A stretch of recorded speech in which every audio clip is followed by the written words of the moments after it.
Magandang umaga sa ating mga taga-subaybay via Facebook at YouTube Live.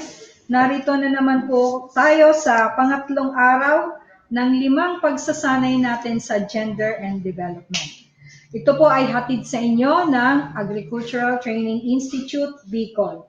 Ang ATI po ay isang ahensya ng pamahalaan sa ilalim ng kagawaran ng pagsasaka na may mandato na magbigay ng mga training o pagsasanay at extension services sa larangan ng agrikultura at pangisdaan. Sa lahat ng ating mga viewers na sumusubaybay, inaanyayahan namin na i-share ninyo itong programa para #SarabayKitagabos makanood.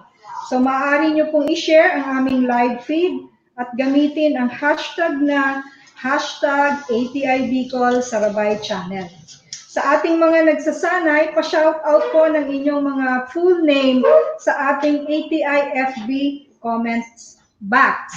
Reminder lang po din, mamaya at the end of our discussion, kung may mga questions po kayo, pakilagay lang po sa comments box, aside from your name, yung inyo pong work affiliation at saka kung saan po, taga saan po kayo. Ano po? So makakasama rin po natin ngayong umaga si Ma'am Maris at saka si Tim. So magandang umaga, Ma'am and Tim. Bago po tayo magpatuloy, balikan po natin yung mga tinalakay po natin kahapon. So kahapon, naibigay ni Ma'am yung ating mga international treaties and commitments.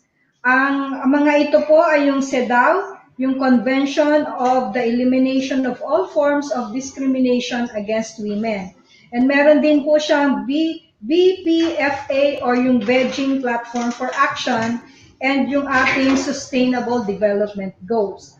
Para naman po sa ating mga national mandates na ilahad ni Ma'am, kung ano po ba yung basis kung bakit meron po tayong gender and development. Ito po ay nakabase sa 1987 Constitution natin. And then yung Republic Act 7192 or yung tinatawag na Women in Development and Nation Building. And meron din po tayong General Appropriations Act mandates. Ito po ay yung binibigyan po yung ating mga agencies ng 5% of their total annual budget for GAD concerns. And we have also the EO 273 of 1995. And of course, the Magna Carta of Women. And then, nailahad din po niyang pahapyaw kasi ngayon po natin siya pag-uusapan ng in-depth yung gender mainstreaming po at saka yung mga various entry points. Ano po? So, sa lahat ng mga laws po na ito, napag-alaman po natin na malaki po ang role ng ating local government units at lahat ng ahensya ng gobyerno maging private sectors po sa pagpapalaganap ng kamalayan at kaalaman sa usapin ng gender and development. So sabi nga po, kinakailangan na tayo po ay ma-educate. Hindi lang po kababaihan, kalalakihan, at lahat po para malaman natin kung ano po ba yung ating mga rights under the laws na mga nalahanan na po. So sa punto pong ito, ibibigay na po natin si Ma'am Maris para po talakayin yung ating gender mainstreaming at gender neutral language. So magandang umaga, Ma'am Maris. Good morning, magandang umaga po sa lahat. Bago natin i-discuss yung main topics, gusto nating balikan yung yung mga hindi masyadong na sagot doon sa ating questions for the day. Ano po? So, ang una nating titingnan doon sa mga exams, sa exams po, yung kahapon, gusto kong balikan yung tungkol doon sa gender biases. Yung questions on the differentiation of sex and gender, magaling nasagot nyo kung ano ba talaga ang diferensya or difference ng dalawa. Yung ibang sagot, ang mas gusto kong bigyan ng pansin, ito pong gender biases. Sabi nga natin may 3 gender biases or issues. Kasi importante po ito pag identify natin ang mga gender issues. So we have stereotyping, yung pagkakahunba na pag babae ka, ganito ka lang, lalaki, ganito ka lang. Then we have the multiple burden, yung lahat na trabaho or most of the household chores nakaatang sa babae. Ano po? So, ang ano dito ay dapat, bibigay ko na rin kung ano ang solution, dapat sa multiple burden, ang kailangan po para masolve yan ay shared responsibility of household chores. Then yung canalization, nakabox na rin, yung ano tungkol sa mga kalalakihan. Yung political subordination, ang political subordination is on decision making. Ang ano man na bagay na ikabubuti ng pamilya, there must be shared decision making. Yan po, ang ibig sabihin ng political subordination. Nagiging siyang issue or bias, gender bias, pag lahat na lang na mga decisions or plano sa loob ng pamilya at sa opisina ay laging lalaki ang nasusunod. Lalo na po sa mga lokal na gobyerno, sabihin natin, ay huwag na natin pag-usapan yan. Yan ang gusto ng ating mga leaders. And it is not good for a society. Then economic marginalization, lalo na po doon sa bagay, doon sa tiningnan natin na video, na ipakita doon na iba ang payment, ano ba? Iba ang income na nare-receive ng mga kalalakihan at kababaihan in terms of employment. So that has something to do with economic marginalization. And most especially is the VAW or the violence against women. Marami tayo, pero natutuwa ako kasi you well define kung ano ba talaga ang violence against women. And itong ibang tanong, yung causes of gender issues, yung mga institutional factors, we have yung tingnan natin yung family, yung school, yung society, yung government. Yun ang example po, ang simbahan. Yun ang mga root causes of gender issues. So sana po maanuhan natin itong importanteng bagay kasi ito rin ang mag-guide sa atin towards a good or gender responsive GAD planning and budgeting. Sabi natin, as advocates, hindi lang po ito kailangan sa ating opisina. So, umpisahan natin sa ating sarili, sa ating pamilya, then we can radiate to our workplace and society. Ang next na nakita ko dun sa first day question na hindi masyadong sa second day, yung tungkol po doon sa yung question on human aspiration. Yung human aspiration, sabi ko paki-cite, kasi from there, simple lang po ito, then maaano na natin. Ang human aspirations po or universal human aspiration, iyo po ang tinatawag nating to be for, and to be with. Kasi pag tayo ay to be, ipinanganak tayo or we are in a family, usually we aspire to be happy. So, happiness in the family can be obtained kung walang mga gender issues sa loob ng bahay. Umpisahan natin sa mga household chores kasi karamihan ng gender biases are domestic. Pag sinabi nating domestic ay nangyayari sa loob ng kabahayan, within the family. Then if we are happy as a mother or as a father, as a member of the family, then ang next level ay to be for. Because we can enjoy the benefits of our fruits of being happy. Halimbawa, sa isang opisina, because of your preparation in your life, nagi kang isang department head. Ano po? As department head, or ang isang leader, it is coupled with ang isang prestige or ang isang power is always coupled with responsibility, and accountability. So, anything that we do, kumbaga nabalik sa atin. Ano po? Then, ang last na aspect ng universal human aspiration is to be with. Because we are in a society, we have to consider our kapwa. Ano po? So, yun ang simple pong ng human aspirations. Kasi sabi nga, no man is an island. Hindi ka pwedeng mag-isa sa buong buhay mo. You have to be happy. Kasi sabi nga, happiness begets happiness. Trust begets trust. Love begets love. Na that would be a virtue na makikarry mo from you as an individual up to the society that we are serving. Considering our kapwa especially. And our kapwa are, kung nasa opisina ka, those are your clients, and your constituents.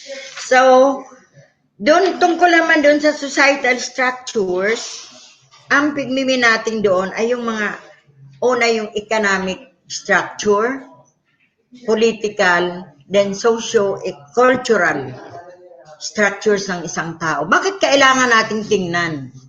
Kasi sa pagpaplano, when we plan, lalo na kung gagawa na tayo ng GAD plan sa ating office or in any program that we are designing in order to implement and to carry out our mandates, kailangan makita mo ano ba ang istruktura ng iyong or the levels ng ating mga constituents.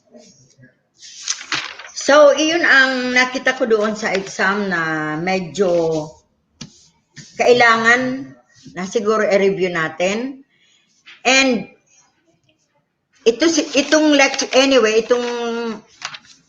lecture or course ng ating discussion and this distance learning ay gagawa yata ang ATI ng handbook or meron na po tayong naibigay sa kanila. So mayroon na nga pala. May reference materials na. So it would be easy for us to practice or to implement to our respective areas or areas of coverage para po as advocates or as GAD advocates. So, siguro that's all for the review. Yung natin, we will continue with the third day topics, which are gender mainstreaming and the gender fair language. Kahapon na umpisa na natin yung yung introduction, ano ba talaga ang gender mainstreaming. Paulit-ulit ito kasi ang topic na ito ay isa sa pinaka-importante na dapat po talaga maintindihan natin.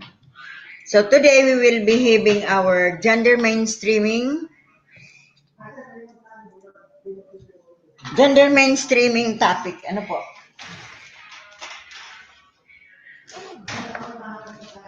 Hindi ko na po. Pwede naman din. Ito po ang outline ng presentation natin. GAD mainstreaming defined. Anyway, may mga na tayo kahapon. Policy imperatives, dadanan lang natin kasi these are important points or important elements in GAD mainstreaming. Then, gender mainstreaming in governance.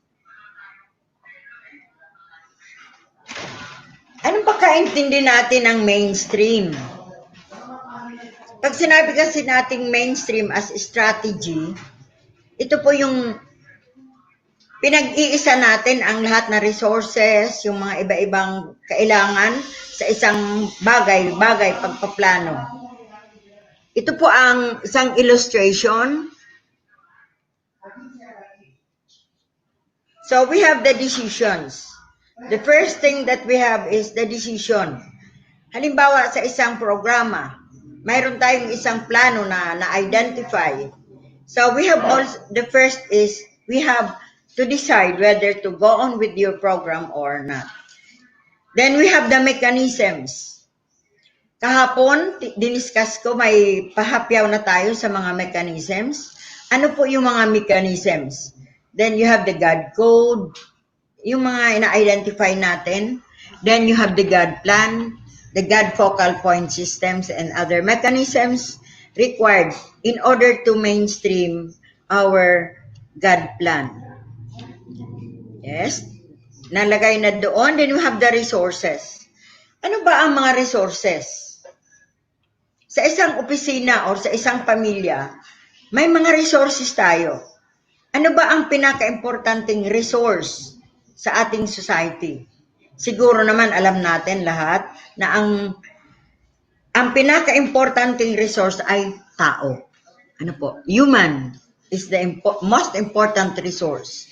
So we have to consider ano ba ang sitwasyon. Kaya nga noon inano natin yung political, yung mga economic, political, and the socio-cultural. Kasi sila ang pinaka-importanting resource sa ating pagpaplano. And we have other resources. You have the natural resources, you have the manpower in the society, you have your GAD or fund allocations. Those are considered resources. Yung lahat na yon ay dapat mailagay doon in order to come up what we call GAD mainstreaming. Ano po? So ano ba ang GAD mainstreaming? Ulitin natin, kahapon inano na natin. So it is a strategy to ensure the recognition of gender issues on a sustained basis. It is, ang pinaka-importante dito ay alam natin kung ano ba ang mga gender issues. Gender issues or gender biases. Yan ang mga simple pangangailangan or mga differential treatments na nangyayari sa loob ng bahay, sa loob ng opisina at sa ating workplace or in a community. It is the strategy na masiguro na gender equality is considered in the mainstream. Sabi nga, we had GAD because we want to ensure that there is gender equality. So it must be mainstream in our plan of activities or PAPs. It is also an inclusion of a gender perspective in the design and implementation of plans and programs to carry out organizations' mandates. Again, organization mandates is essential in making a GAD and mainstreaming in our GAD programs. So, paulit-ulit ko kahapon sinabi ko, you have to know your mandates. Kasi kanya-kanyang opisina, we have our own mandate. So that will be the basis of our GAD mainstreaming. So, sabi nga, gender perspective recognizes the imbalance in the status of women and men. Dapat walang pang-aapi, walang discrimination, walang imbalance status in women and men in all aspects of our society. Challenges gender roles that treat women as passive recipients and beneficiaries of development assistance. Dapat sa isang pagpaplano, women should not be a passive recipients, but this should be considered a partner in development and also as it can be considered as change agents. It stresses the need for women to organize themselves and participate in development processes. So, dapat ma-organize sila at mag-participate. Kung balikan natin yung kahapon, yung lecture natin on the Magna Carta of Women, there is a mandate that it must be 40%, at least 40% of women representation in all development councils, particularly in the local government units.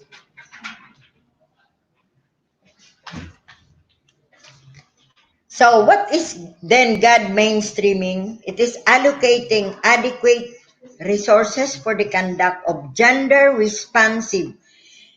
Gender responsive is the key. Ano po? Gender responsive activities and the regular organization programs.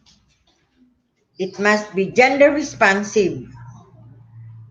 It involves changing policies and institutions to actively promote gender equality. Tingnan natin yung equal. Yung ano ba yan, yung kung magkikilo ka dapat pantay, parehas. So that is the goal to promote gender equality. Sabihin natin paulit-ulit. Paulit-ulit kasi talaga kailangan. Kasi pag dumating ang panahon na wala nang naaaping babae at lalaki, lahat na pangangailangan ng both women and men are provided, parang ano na rin ito sa atin. Kumbaga, kung ngayong panahon, new normal na, parte na, practice na ng lahat ng government agencies and lahat na societal structure sa ating lipunan. So again, GAD mainstreaming is towards gender equality. The goal is to make gender equality as a fundamental value in development choices and institutional practice. Again, the keyword is development choices and institutional practice. Pag we say development is change for the best, babaguhin natin kung may pang-aapi or may mga discrimination within our society, and magiging na pong practice ng mga iba-ibang institution. Hindi na yung, ngayon lang tayo gagawa niyan. Ang objective po nito ay long-term goals. Through development. Pag sinabi kasi nating development, tinitrain natin ang mga tao, the capacity to do and the capacity to be experts, or the capacity to do everything that he can to contribute to the goals of your institutions. Hence, efforts to achieve gender equality are brought into the mainstream decision-making criteria and processes in our pursuit from the center rather than the margins. Ito, sabi ko na itong upcoming topics natin ay talagang more technical. Ano po? Again, we will review a short review of the international mandates. Anuhan lang natin, bypass na lang. Ano po? We have the CEDAW, wherein ang pinaka affirmative action is decision making to promote women, and of course VAWC. VAWC is violence against women. Then we have the BPFA, or the Beijing Platform for Action. That calls for actions on the different 12 areas. Anyway, you will be having a material for this. Then we have the international mandates. The Sustainable Development Goals can be considered also an international, but then it can be in our time, or in the Philippines, it is part now of the national mandates. Achieve gender equality and empower all women and girls. Pasadahan na lang natin. Then we have the national mandates, or the Philippine Constitution, wherein that is towards or recognizing the role of women in nation building, and shall ensure the fundamental equality before the law of women and men. We have the RA 7192. We have the GAA. Kaya hindi pwede nating sabihin na wala naman kaming pundo para sa GAD, because you have a general appropriation. That is from your general appropriation, which is not less than 5% of their annual budget. And that 5% could influence the 95% of your total annual budget. And so we have it is mandated. Bakit gender mainstreaming? Kasi naka-mandated po yan as institutional mechanism to implement the Magna Carta of Women, Section 37. It says that all government agencies, offices, bureaus, instrumentalities, issues, ano po ang issues? State universities and colleges, GOCCs, and LGUs shall pursue the adoption of gender mainstreaming as a strategy to promote and fulfill women's human rights and eliminate gender discrimination in their systems, structures, policies, programs, processes, and procedures. So, in all aspect of your programs, dapat po talaga naka-mainstream yan. So, mainstreaming is towards gender-responsive governance. Kahapon, dinefine na natin kung ano ang ano. Pero mas tatalakayin natin ngayon kung ano ba talaga yan. Ano ba ang governance? I-review nga natin. The UNDP defined governance as the exercise of political, economic, and administrative authority in managing a country's affairs. So it is an exercise of political, economic, and administrative authority in managing a country's affairs. The World Bank defined governance as the exercise of political authority and the use of institutional resources to manage society's problems and affairs. Ang Wikipedia naman defined governance as the act of governing. Paano daw pag-gobyerno? Pati sa family, we govern our own family and ourselves. It relates to decisions that define expectations, grant power, or verify performance.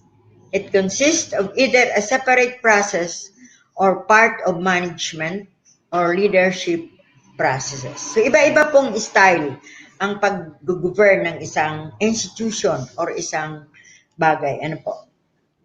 But the simpler way of defining governance, sabi nga, it is a proper management or use of authority and resources to respond to the needs of the community.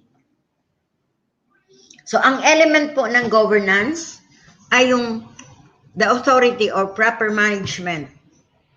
Yung resources mo, yung tao, yung natural resources, your funds, those are example of resources.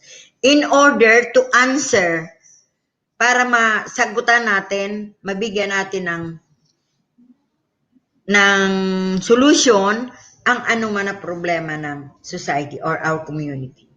Parehas din yan sa family. Lahat sa pamilya, iba-iba kung paano natin palakarin o i-govern ang ating family. We have their own styles of disciplining our own children, our family. Ano po? So that is governance. But how we define gender responsiveness? So, ito, mayroon ditong isang definition, iaano natin kung it is right or wrong. You can, pwede naman kayong sa inyong chat box, kung if you like to participate.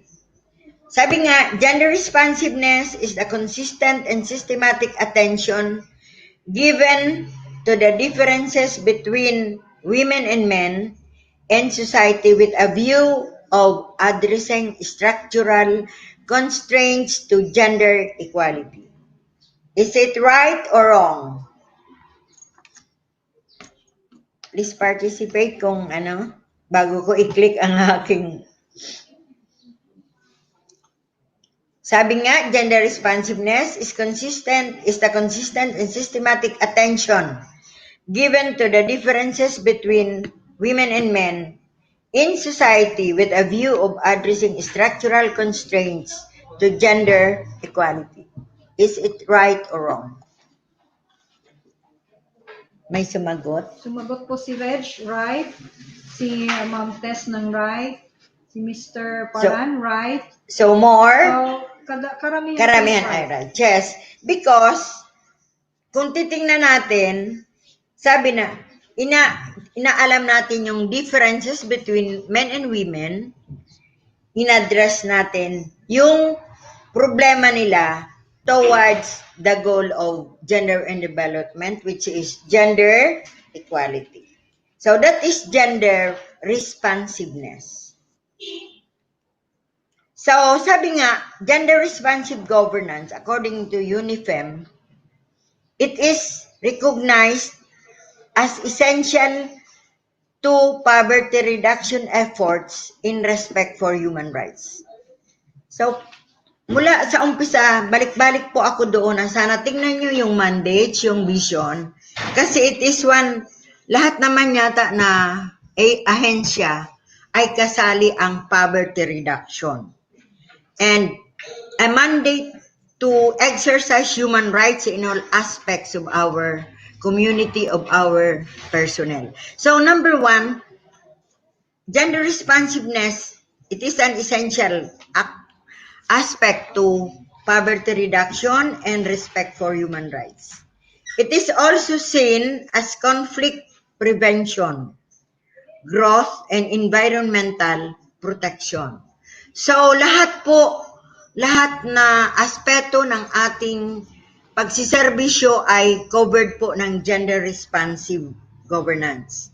Environmental protection, kahapon binigyan kong diin yung dapat pag gagawa tayo ng mga plano doon sa lalo na sa mga evacuation center, we have to include different mandates of the DRRMO.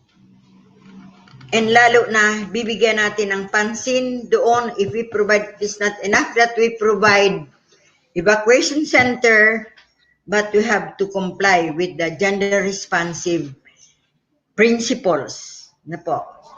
And also we have to have environmental protection.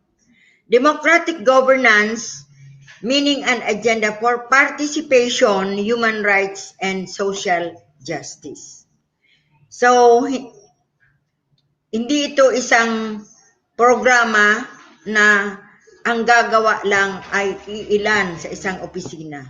Participation among the leaders and participation among all your clients and constituents.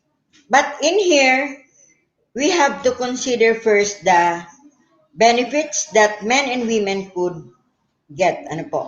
When women are assured to benefit as much as men from governance reforms that focus on reducing corruption in increasing opportunities to participate in public decision making.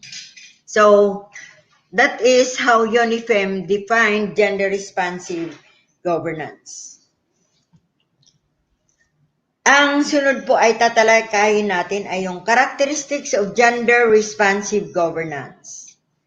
If you could participate, we will welcome your answers on this. Any of the 9 characteristics of gender responsive governance that strike you most.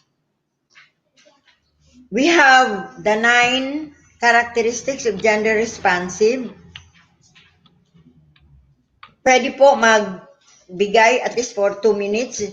Pwede kayong magbigay ng isa dito at pakisagot bakit ito ang nakikita nyo sa inyong organization or sa inyong agency.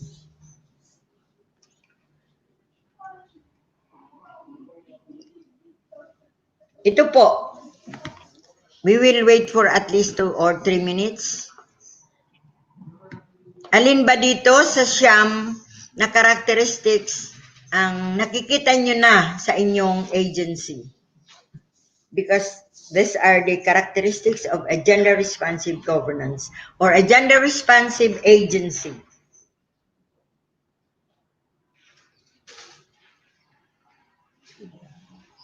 Mayroon na po. Wala. So, one is participation. The first is participation because in any planning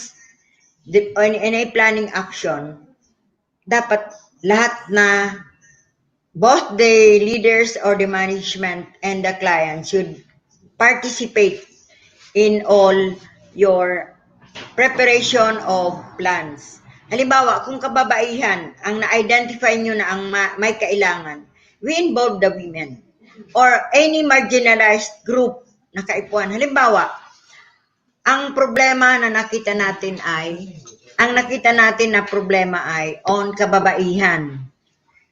Mababa ang mga income sa pamilya kasi ang may hanap buhay lang ay ang mga lalaki. So you decided na sige mag-aano tayo ng livelihood program. And you identify na ang bibigyan natin ay kababaihan kasi pwede silang maka-augment ng family income. In the course of planning and designing, dapat natin na mag-participate ang kung sino ang magiging beneficiary at sino ang maggagawa or magiging stakeholders ng any program. That is gender responsiveness kasi we identify. Kaya ba kailangan natin magkaroon tayo ng mag-develop tayo ng data. Alam ko sa mga agencies, mayroon din kayo. Sa local na gobyerno, the DILG is very aggressive on dapat mayroon silang mga LGUs profile. Kasi doon, or we have the CBMS, minention ko na ito kahapon, we have the community-based management system that would give us the picture of your community. Kasi sila ang magiging beneficiaries of any project or any plan. So participation. In fact, that is the number one element in the Hagadaga or HCDG. Ano ibig sabihin ng rule of law? Pag sinabing rule of law, dapat permiya na kung ano ang batas. We should not wag tayong magkaroon ng exemption. Wag mo na yan hulihin or wag na yan kasi anak yan ganito. So we have to have the rule of law. Then number 3 is transparency. Anong ibig sabihin ng transparency? Transparency is, ito pong sabi nga sa Bicol, silag. Ano po? Nakikita ang lahat na project magmula sa pagpaplano, yung natin, yung sa funding, dapat it must be transparent. Walang tinatago. Responsiveness. Bakit responsiveness? Kasi una, dapat alam mo na kung anong pangangailangan. Doon lang sa pag-identify ng program, sa participation of the stakeholders or the beneficiaries, makikita na natin makikita na natin kung anong pangangailangan. So, we have to be responsive based on the needs and the differences between men and women. So, yan po ang mga key para magkaroon tayo ng magandang or we will answer or will have a gender responsive governance. Consensus orientation ang number 5. Consensus orientation, ibig sabihin, approve yan ng lahat. Kasi noon ang practice ay 50%. Kung ma-decide kayo ng plano or anything in the ma-approve ng mga ordinansa or other legislations, 5% ay 50% lang. But ngayon, it must be consensus orientation as mandated towards gender responsive governance. Then we have equity. Ano ba ang kaibahan ng equity sa equitable? Ay equity and equal.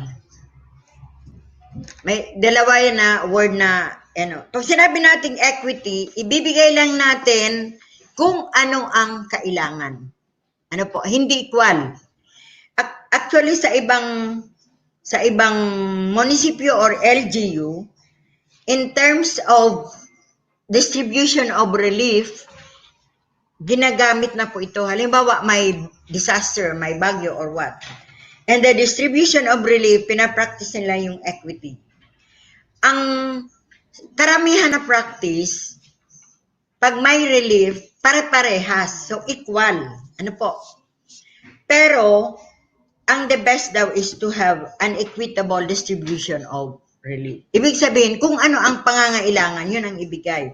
Kasi sabi nga, ang family of 5 members, iba ang konsumo doon sa family of 10 members. Pag sinabi nating equity, mayroon dapat tayo ng census sa family ito, ilan ang members. Kailangan po na mayroon tayong database. Yan ang iba mayroon management information system. Andyan lahat nakalagay. So, we cannot go on with gender mainstreaming pag hindi natin naayos ang iba-ibang elemento towards gender mainstreaming. So, sabi nga ng I think Naga City is practicing the equitable distribution of relief. Kasi ang 5 tao sa isang pamilya, iba ang pangangailangan ng pamilya na may 10 members sa So, advantageous na kung ang distribution natin ay equal. Nung nag-lecture po ako sa mga barangays, ang tanong, ma'am, mahirap pag ganoon sa barangay, aawayin ka. Aawayin kayo if you do not have a good information. So pag umpisa pa lang, gawin yung agenda yan sa isa. Laging may barangay, ano ba yun? Synchronous barangay assembly. Gawin natin yan na agenda. O, ganito ang mga plano natin. So mas magaan po and mapapacilitate ang information. Maiiwasan yung mga away or diskusyon sa paggagawa ng mga plano. So you have to make sure na ang lahat na yun ay nagagawa. If we only follow the mandates of the GAD or considering your vision sa kanya-kanyang trabaho at kanya-kanyang lugar, it would be easy towards gender responsiveness. Ano po? Then we have the effectiveness and efficiency. Effectiveness and efficiency, ito po ang dalawang bagay na dapat i-observe sa opisina. Pwedeng effective ka because you met the deadlines, but you are not efficient in the use of resources. Ano po? So, you have to consider effectiveness and efficiency. Sabi nga ni Kan, doing the right things, pwede, pero Doing things right. But you have to do the things right. Ano po? Simpleng po ng effectiveness and efficiency. Alam nyo to. Hindi lang natin masyadong pinapractice. Sige na, gawin na natin. Parang, for the sake of compliance. We should do away compliance. Kung compliance lang, sige na, basta lang makakomply. Ano po? Then we have accountability. Accountability, yan po na ang lahat na programa or ang lahat na ginagawa ng isang tao ay dapat, you should be accountable. Kasi maraming problema yan eh. May mga barangay officials, lalo na, kasi problema sa mas marami ang problema ng LGUs kaysa national government agencies. Pero pareho, you should be both accountable. Sabi nga duman sa human aspirations, if you have the freedom, it must be coupled with responsibility and accountability. Alam ko ang iba dito ay andoon sa yung panahon ni President Pinoy, yung, anong tawag doon, yung accountability, then yung mga, I forgot the program, ano po. Titingnan natin bakit ang 9 nasa gitna, strategic vision. Kasi sabi natin, yung vision ng ating agency, yun ang pinaka-core ng ating trabaho. Ano po? That is towards gender mainstreaming. Tingnan natin kung ano ang vision because andoon nakalakip o nakalaan yung ating mandates. So those are some of the characteristics or 9 characteristics. Maybe pwede pang maraming idagdag dyan, pero those are some of the important characteristics. And remember, vision should be, sabi ko nga kapon, vision should be updated, revisited, and it must be validated. Kasi baka mayroon ng mga mission vision na matagal lang ginawa na hindi na angkop or that is no longer anchored on the mandates or the laws that is existing. Pareho ng yung Magna Carta of Women. So we should take attention on the vision. Baka ang iba ginawa yan panahon 20 years ago, pwedeng iba na ang pangangailangan ng inyong mga clients. Iba na ang pangangailangan ng ating mga constituents. That is the reason why strategic vision is the center of gender responsive governance. Yung question kanina, may sumagot po ba? Meron po, karamihan po sagot is participation and responsiveness. Yes. Kasi the first key talaga in gender mainstreaming and also in the, if we observe the Hagadaga or the harmonized gender on development guidelines, yan po talaga ang participation is the first key or the element in having that one in order to attribute for our other projects. I will show you an example of isang vision. Bula. Kasi galing po ako doon. Ito ang nakuha kong The Bamboo Industry Center in Southern Luzon is showcase municipality and agriculture in an ecotourism destination in the province with God-loving, empowered and resilient citizenry, enjoying globally competitive economy and an ecological balance, adequate and functional environment guided by dynamic and committed leadership. If you look at this vision, wala pong sense of gender responsiveness. Dapat po lalagyan natin dyan ng hindi not necessarily walang but renevise na namin ito. Mas maganda kung at lalagyan natin towards gender responsive governance. Or we can make, kasi paggawa natin ng vision and vision, mayroon tayong mga tinatawag na descriptors. May mga guide and revisiting our vision. It is an example, pero this was already validated and revisited and na po ito. Lalo na po sa mga lokal na gobyerno, local government units are required to renew or to have an updated comprehensive land use plan together with their CDPs, including the revision of their mission and vision. Ito po, tingnan natin kanina na natin yung gender equity and gender equality para mas lalo nating maintindihan. Dalawang definition, sabi under the gender equality, giving to those who have less on the basis of needs and taking steps to compensate for historical and social disadvantages that prevent women and men from otherwise operating on a level playing field. The other definition is both women and men are free to develop their personal abilities and make choices without the limitations set by stereotypes, rigid gender roles, and prejudices. So, tingnan natin kung alin ang tama.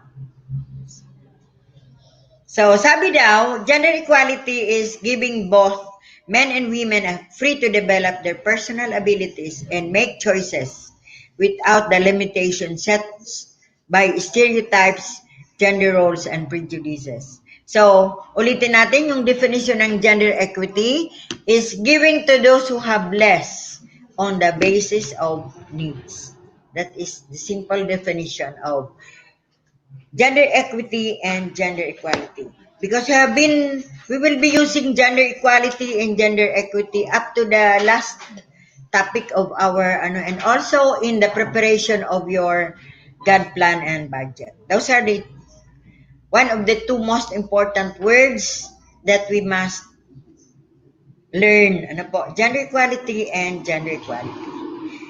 If we practice gender equity in the distribution of sa ating, lalo na po pag may mga disasters, mas economical sa part ng organization at mga barangays.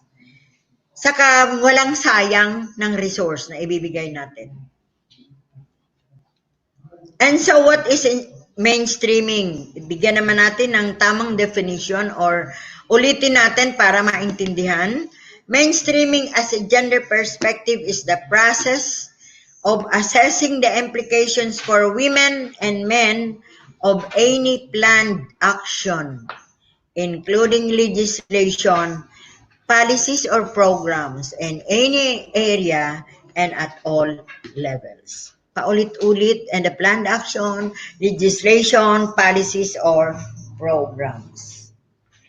It is the strategy for making women's as well as men's concerns and experiences an integral dimension of the design, implementation, monitoring, and evaluation of the policies and programs in all political, economic, and societal spheres so that men and women benefit equally and inequality is not perpetuated. Again, the ultimate goal is to achieve gender equality. We cannot attain gender equality if we do not mainstream our activities from the design or action or planning, legislation, and policies and programs. Ito po yung some of the misconceptions or conceptions of gender mainstreaming. Tingnan natin. Alin ba? Ano ito Sanay sa Sige, tingnan natin. Mainstreaming, the responsibility of the Council for Women, Gender Units, and Women Staff. It is the responsibility. Using gender analysis on a routine basis to identify the differential access. It is also mainstreaming. Change of policy in support of program to enable them to assume more equal responsibility for unpaid work in the home and in the community. Changing gender relationship between men and women in order to achieve more equal sharing of power and responsibility benefiting both men and women. Ang hindi lang dito cover ng mainstreaming ay itong number 1, the responsibility of the Council for Women, Gender Units, and Women Staff. Kasi dito sa buti kong nasa projector slide na makikita natin. So, inano ko na lang. Those are some misconceptions. But mainstreaming is not the responsibility of ito. So, ito lang po ang isang. Anyway, andoon din yun sa magiging nating training materials na ibibigay po. Ibibigay po ba? Ayun. Naka-PDF mo yun. Ito, sa ko. Tingnan natin yung gender responsive organization through gender mainstreaming. Kasi pag sinabi natin, dahil doon sa order na dapat at least 50% of the personnel, we have the ASEAN heads of states. 1, 2, 3, 4, 5, 6, 7, 8, 9, 10. Ang tanong ay, kung titingnan natin, isa lang ang incumbent women leader. Saan kayong country to? Hindi ko ito masyadong Then, dapat alam nyo po yung profile ng inyong LGU or your agency. bakit dapat mayroon tayong profile? Anyway, alam ko naman na sa opisina may mga personal profile kayo. Ano? Nakikita natin dyan ultimately kung ilan babae, ibang lalaki. Ilan ang babae, ilan ang lalaki. Bakit? Kasi you are mandated by the law na at least in this coming 5 years or what, magkaroon tayo ng at least 50-50 50% women and 50% women sa ating mga empleyado. Kaya lang may mga opisina na mas madami na nga ang pagdating sa dito sa elective officials. Pwede nyo naman itong sagutin sa kung kayo ay taga LGU or taga agency. Sigurado naman na alam nyo ito. Ano po? Ilan ang elective officials? Ilan ang babae? Ilan ang lalaki? Sa department heads, permanent employees, job order employees. If we look at some of the profile or organizational chart of our offices, mas marami ang lalaking job order.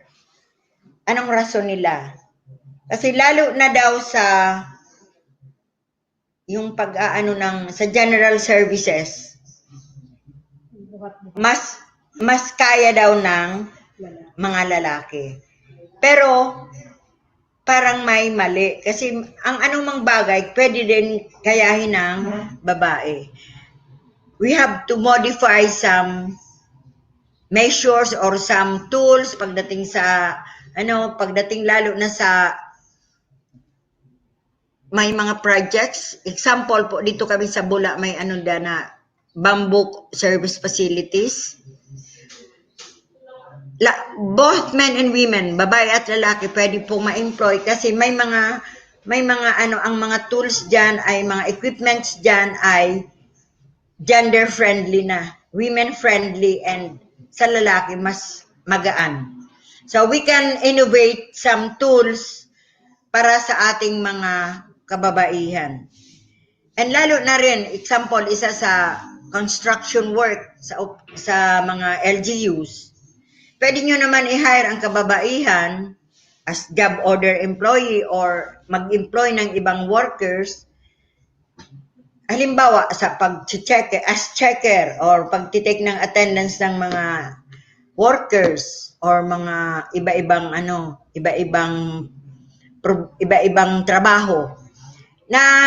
Na-remind ako ng noon nga sa nung existing pa ang Great Women Project, yung members ng munisipyo ng Magaraw, nag-train sila ng mga kababaihan na nagpipinta. They are doing the painting job. Kasi lalo ngayon mas madali na. So may mga tools na pwede pong i-innovate or baguhin para sa mga kababaihan. Halimbawa sa paggagawa ng mga, yung sa Bula, example, yung bamboo ang project doon, yung bamboo cutter talaga noon, good for women, men lang, mga kalalakihan lang ang pwede. But the DOST, nagkaroon sila ng innovation on, and the DTI, mayroon silang ginawang mga tools na pwede ng pambabae. So, hindi problema po yung mga ibang mga trabaho na pwede din pala sa mga kababaihan. So, ito po, balikan natin itong public servants profile sa LGO and other agency. Ito isa kasi itong mandato na you have to submit to the CSC in order to check kung nasunod tayo doon sa mandate na there must be at least 50-50 in terms of employees or lalo na po sa department heads. So how do we mainstream?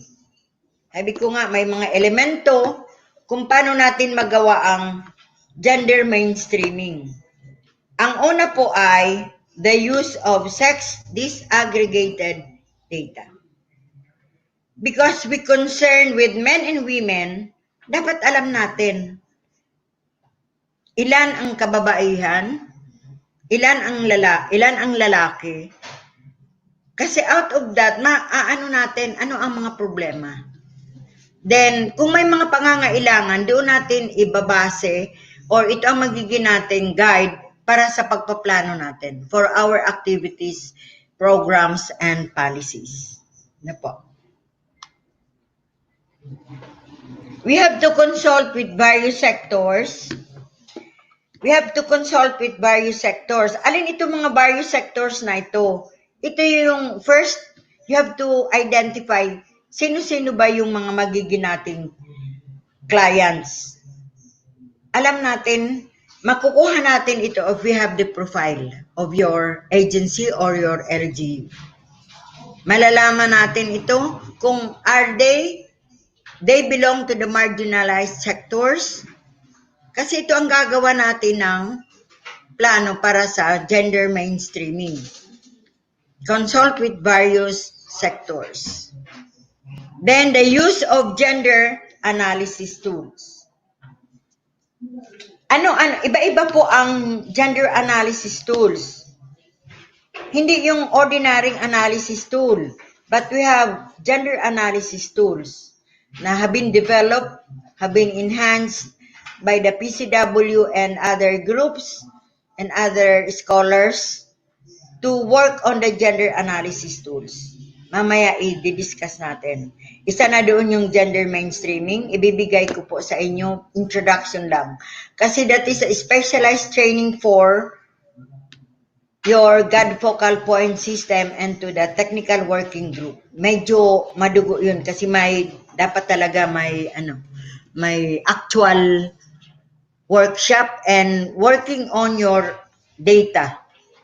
So, we cannot go on with gender mainstreaming if we do not have these three elements. Use of sex disaggregated data, the use of gender analysis tool in consult with various sectors. Because kung balikan natin yung mga characteristics, number one doon ay participation. So these are the elements wherein we can go on with a successful gender mainstreaming.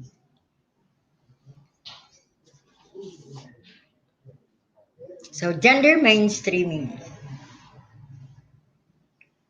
Kaya kahapon po may yung nagtanong na ano na po ba tayong level?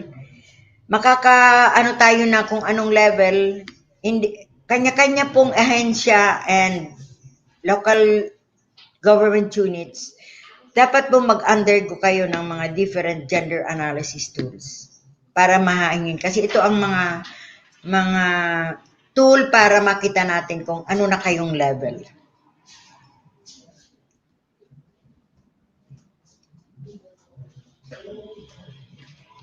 Ito po, kung nakikita natin, ito ay that is mainstreaming gender in local governance. Ano bang ibig sabihin nito? If you look at the picture, gender mainstreaming and local governance towards good governance, tingnan natin, andyan ang siyam na characteristics or essential elements ng good governance. You have the participatory, accountable, transparent, responsive, equitable, and inclusive. Yes, equitable. Effective and efficient. Follows the rule of law. Consensus-oriented. Then strategic vision. Anong ibig sabihin po nito? Pwede pong mag-participate tayo. What does this picture mean to everyone? As a government worker, ano po bang ibig sabihin nito?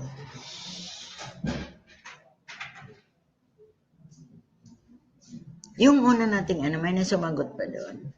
Yung ilan lang, Opo, ang iba sumagot ng po doon, transparency, may Oo. equity, Ito na nga yung mga ano. strategic vision, may orientation, consensus orientation. Pero karamihan is participation. What does this picture mean to you as a government worker?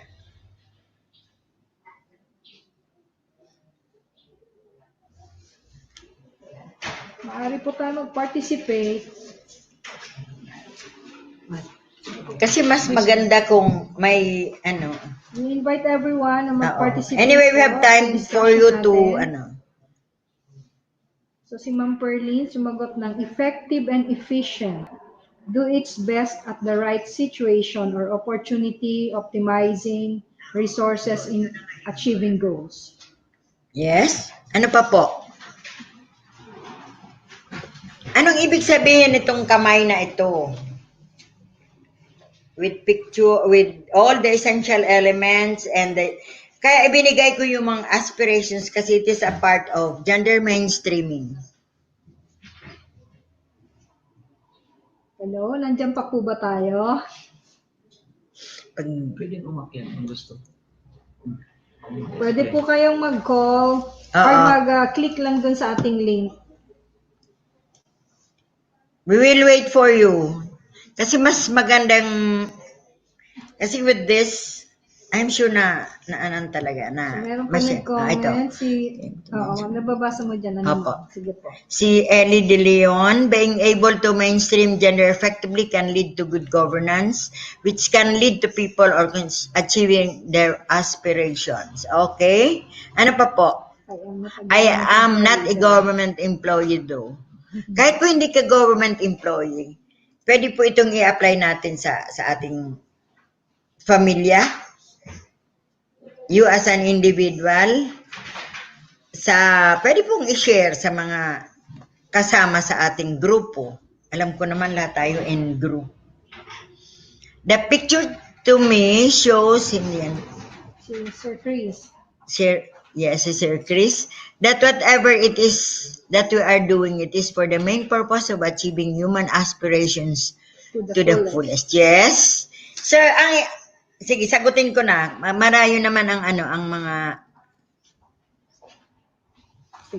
it shows the success of the organization leads in this process.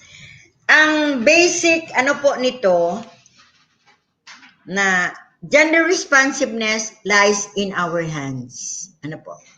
Nasa ating kamay kung paano natin ma-attain ang gender responsiveness. Kasi sabi nga, we all should be God advocates in our own little way. Pwede nating i-umpisa sa atin kasi may mga gender biases. Mahilig tayo ng, kasi lalaki yan, babae yan. Parang yung gender stereotyping ang laging kasama ng natin yan. So, ito, ang gender responsiveness daw po ay nasa ating kamay. Ano po?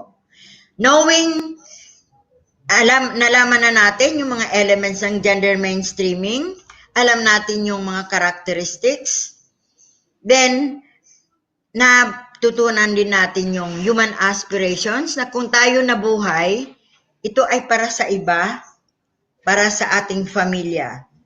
It is a simple, ginawa lang namin ito parang at least an encouragement to each and everyone. Ano po?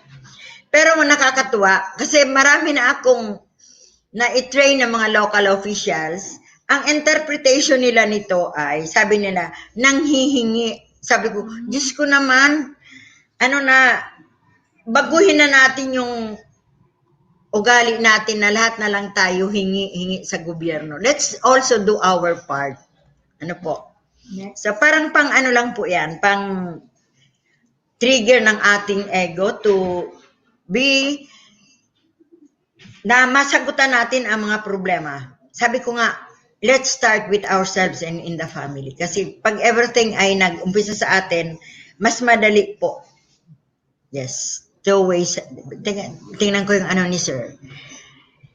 Very good, sir. If it's the kamay, it means two ways we act out. And this means one is to take actions we can provide and also to take action so that we can also demand it or call attention to it. In terms of God and women's rights. Sir, very good. Kasi ano talaga yan, ang lahat na programa, ang lahat na plano ng ating society ay walang pag hindi pinag-anuhan ng mga may nagpaplano, kung hindi man magsunod ang mga stakeholders, wala din. Ano po? So, maaasahan ang grupo na sana pagsunod, lahat na tayo GAD advocates. Ito po, isa pa.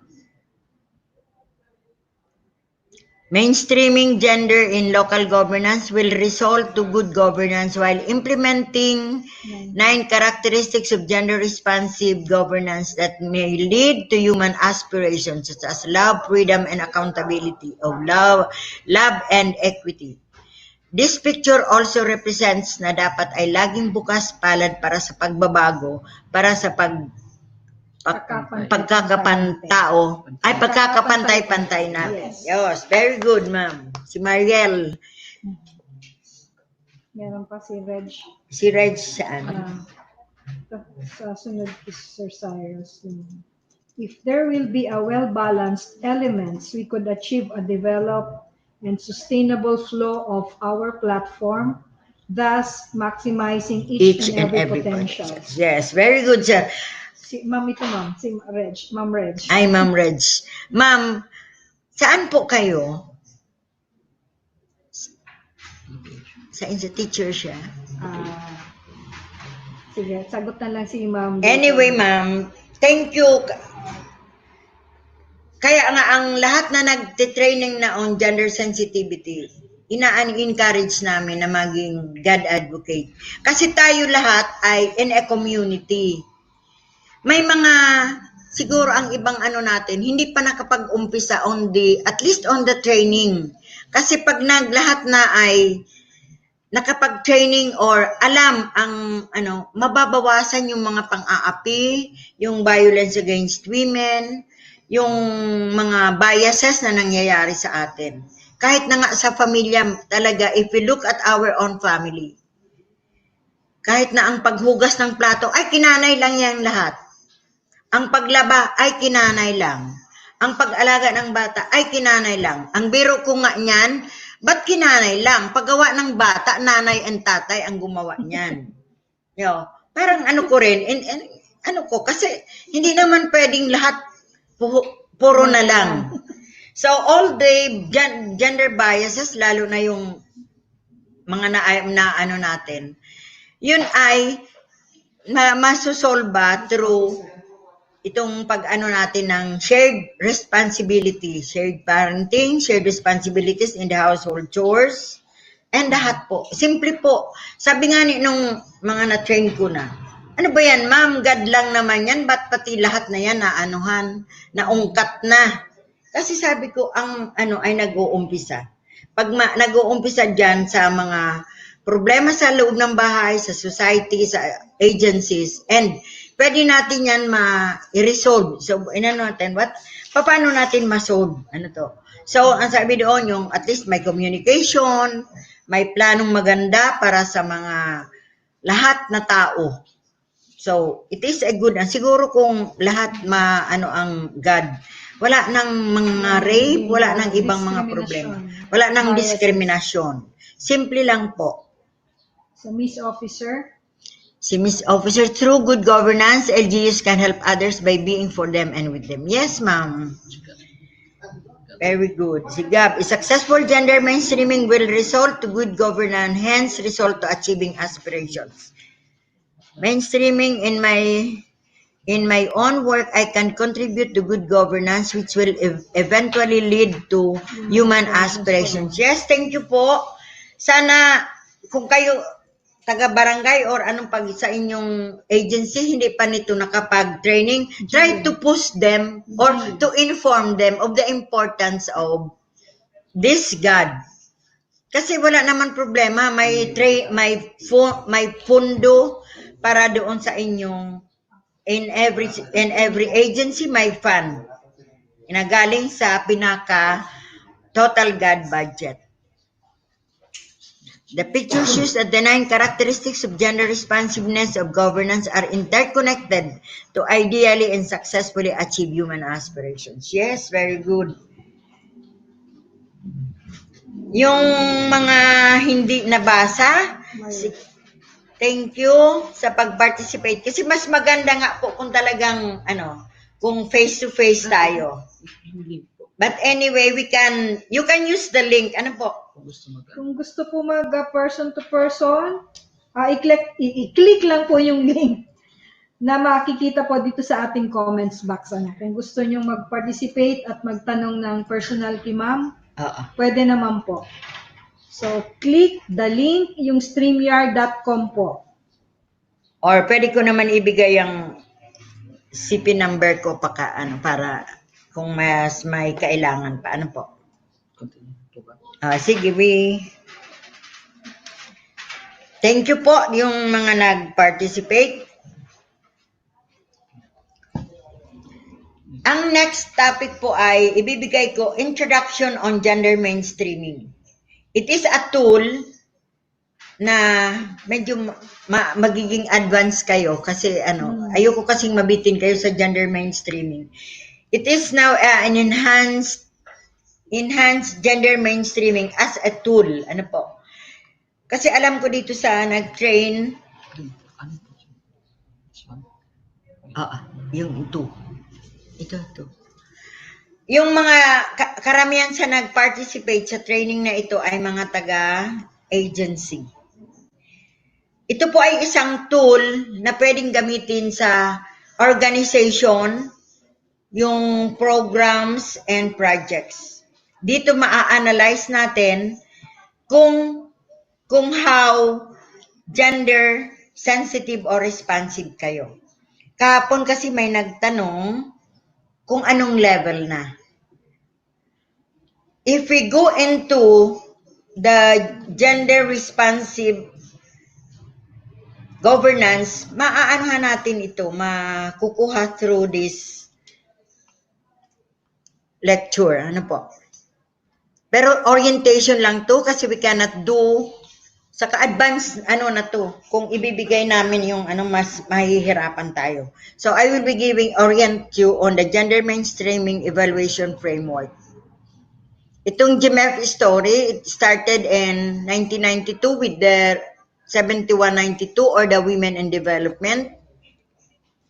Then we have 1995. Ito ang dating pangalan ng PCW, National Commission on the Role of Filipino Women. Pero dito may mga GAD consultants na. Where are they in gender mainstreaming, accomplishments, and parameters? Then in 2001, we have the GMF guidebook. Ito yung GMF guidebook. Ano daw ang GMF or Gender Mainstreaming Evaluation Framework? Orientation lang po ito. It provides a holistic view of the gender mainstreaming process. It is a tool, gender analysis tool to track and assess progress of gender mainstreaming activities. Then is used as a planning, monitoring, and assessment tool.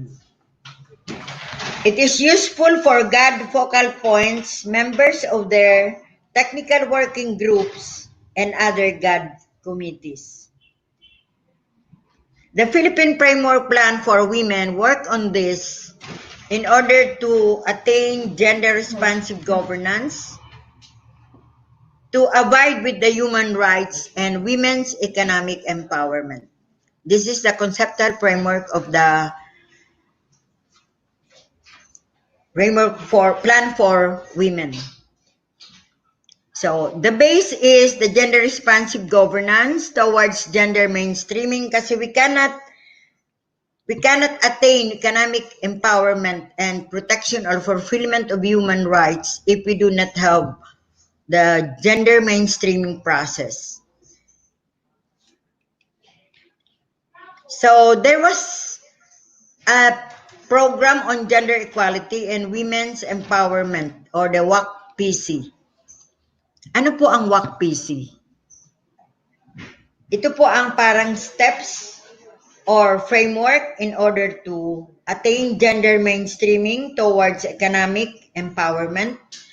Welfare is addressing the material and physical well-being of women and men, girls and boys.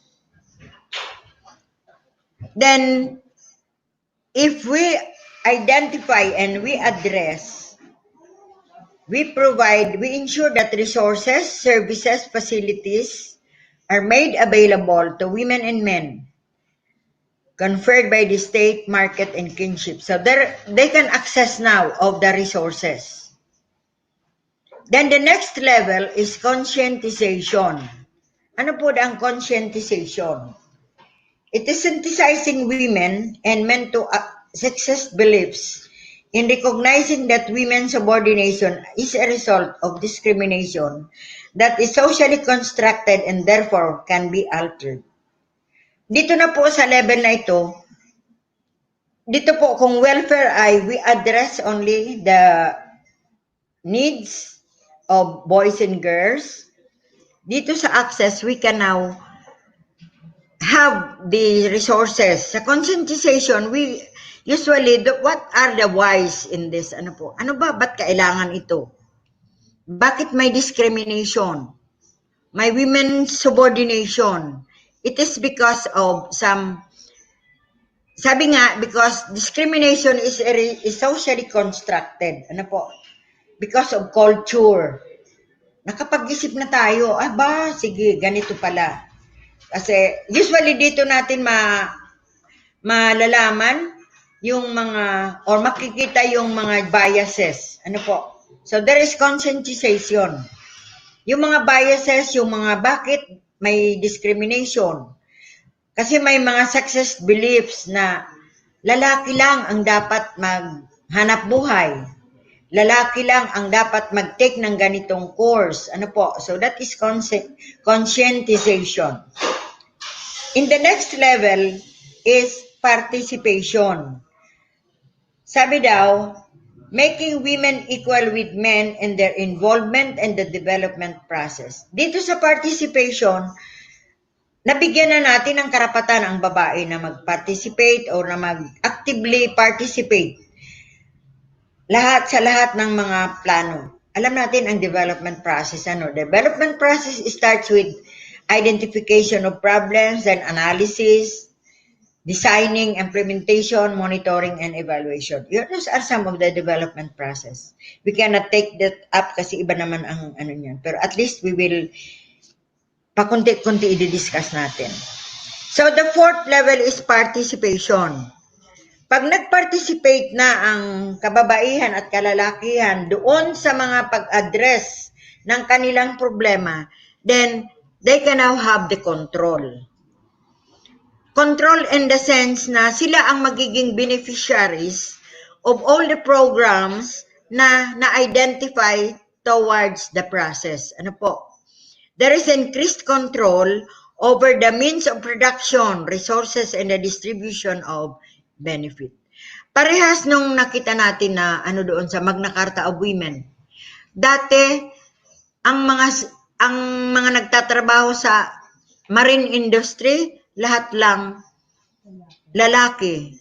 The fact na mataas ang income, so nadi-deprive ang mga kababayan in terms of economy. But ngayon, open na po because of God, na open up ang ibang mga enrollment in different schools that would produce good income. Pagdating naman sa enrollment in the education side, marami ng engineers na babae, maraming doctors na babae. So, it is because of this VAWC. Nagkaroon sila ng framework on the development of women. So, dapat pala talaga equal, there is equality, para naman lahat makinabang, lahat may control over the means of production, resources, and the distribution of benefit. So, we call it simply WAC-PC. Those are the framework for development of women. Ano po? In 2014, mayroon na po nagkaroon ng gender analysis tool. Ito po ay to assess organizational gender mainstream stages with the combined benefits of gender audit, gender impact assessment, and HGDG. Harmonized Gender Development Guidelines. Kung noon, ang ginagawa natin sa mga programa ay lahat lang fund audit, ngayon po ay mayroon tayong gender audit. Ito ay isang proseso na ang nagawa ay ang COA. Ano po? Results will assist organization in locating and responding to gender gaps and needs towards women empowerment and gender equality. Ito po ang GAD mainstreaming levels. Ano po ang level ng gender mainstreaming? We have the level 1 or the foundation formation. Level 2, installation of strategic mechanisms. I-discuss natin ano ba ang mga kailangan para ma-attend mo ang level 1, level 2, and so on. Level 3 is GAD application. Kaya sabi ko, this is specialized training kasi ito ang dapat naggagawa nito ay ang mga GAD focal point system and the technical working group. Level 3 is commitment, enhancement, and institutionalization. Dapat andyan ang commitment ng management, andyan ang commitment ng iba-ibang committees, and more so, commitment ng mga beneficiaries or ang ating mga clients and constituents. Then, level 5, replication and innovation. Ito yung talagang higher na ang level mo na pwedeng andoon ka na, may mga incentives and rewards ka na regarding GAD activities. Ano po na ang level 1? Pwede kayong mag-consider na level 1, ito po ang, at least there, you raise people's awareness on gender. Sa anong paraan? It is through at least the basic gender sensitivity training, just like what we are having now. Ano po? You raise people's awareness on gender. So raising awareness can be facilitated kung alam mo kung ano. So it is through training and educating our people, our clients. Then, there must be a support for gender mainstreaming. Kung balikan natin yung gender, Kung balikan natin yung gender mainstreaming, alin yung mga support doon? Yung database, dapat mayroon tayong data. Dapat may consultation. Yun are one of the support for gender mainstreaming. So, kasi may mga may mga tinatawag nating mga indicators and descriptors na dapat sasagutin ng agency. Pag lumabas kayong level 1 pa lang kayo, so ito pa lang ang inyong na-attain. You have raised people's awareness on gender. Ang level 2 is installation of strategic mechanisms. Yung mechanisms diniscuss natin at the end of the Magna Carta of Women, yun ang mga strategic mechanisms. Alin ba yan? Sabi daw, put in place the key people. Sino ang mga key people dito? Dapat meron tayong GAD focal point system created or strengthened. It must be institutionalized. Then we have the necessary policies, support structures, systems, and mechanisms to facilitate and sustain gender mainstreaming. So, paulit-ulit ko sinabi, dapat at least may training. Because that is the basic requirement for gender mainstreaming. Then,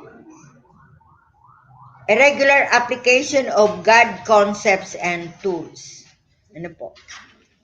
Dapat yung mga concepts at least in place or napapractice na within the agency. Ang required lang po ng GMEP, usually yung mga agencies for organization and may programs. Ano po? It is a tool na mas magagamit ninyo. For level 3, may GAD application na po. You have to integrate and consolidate gender efforts to produce intended or desired impact on women.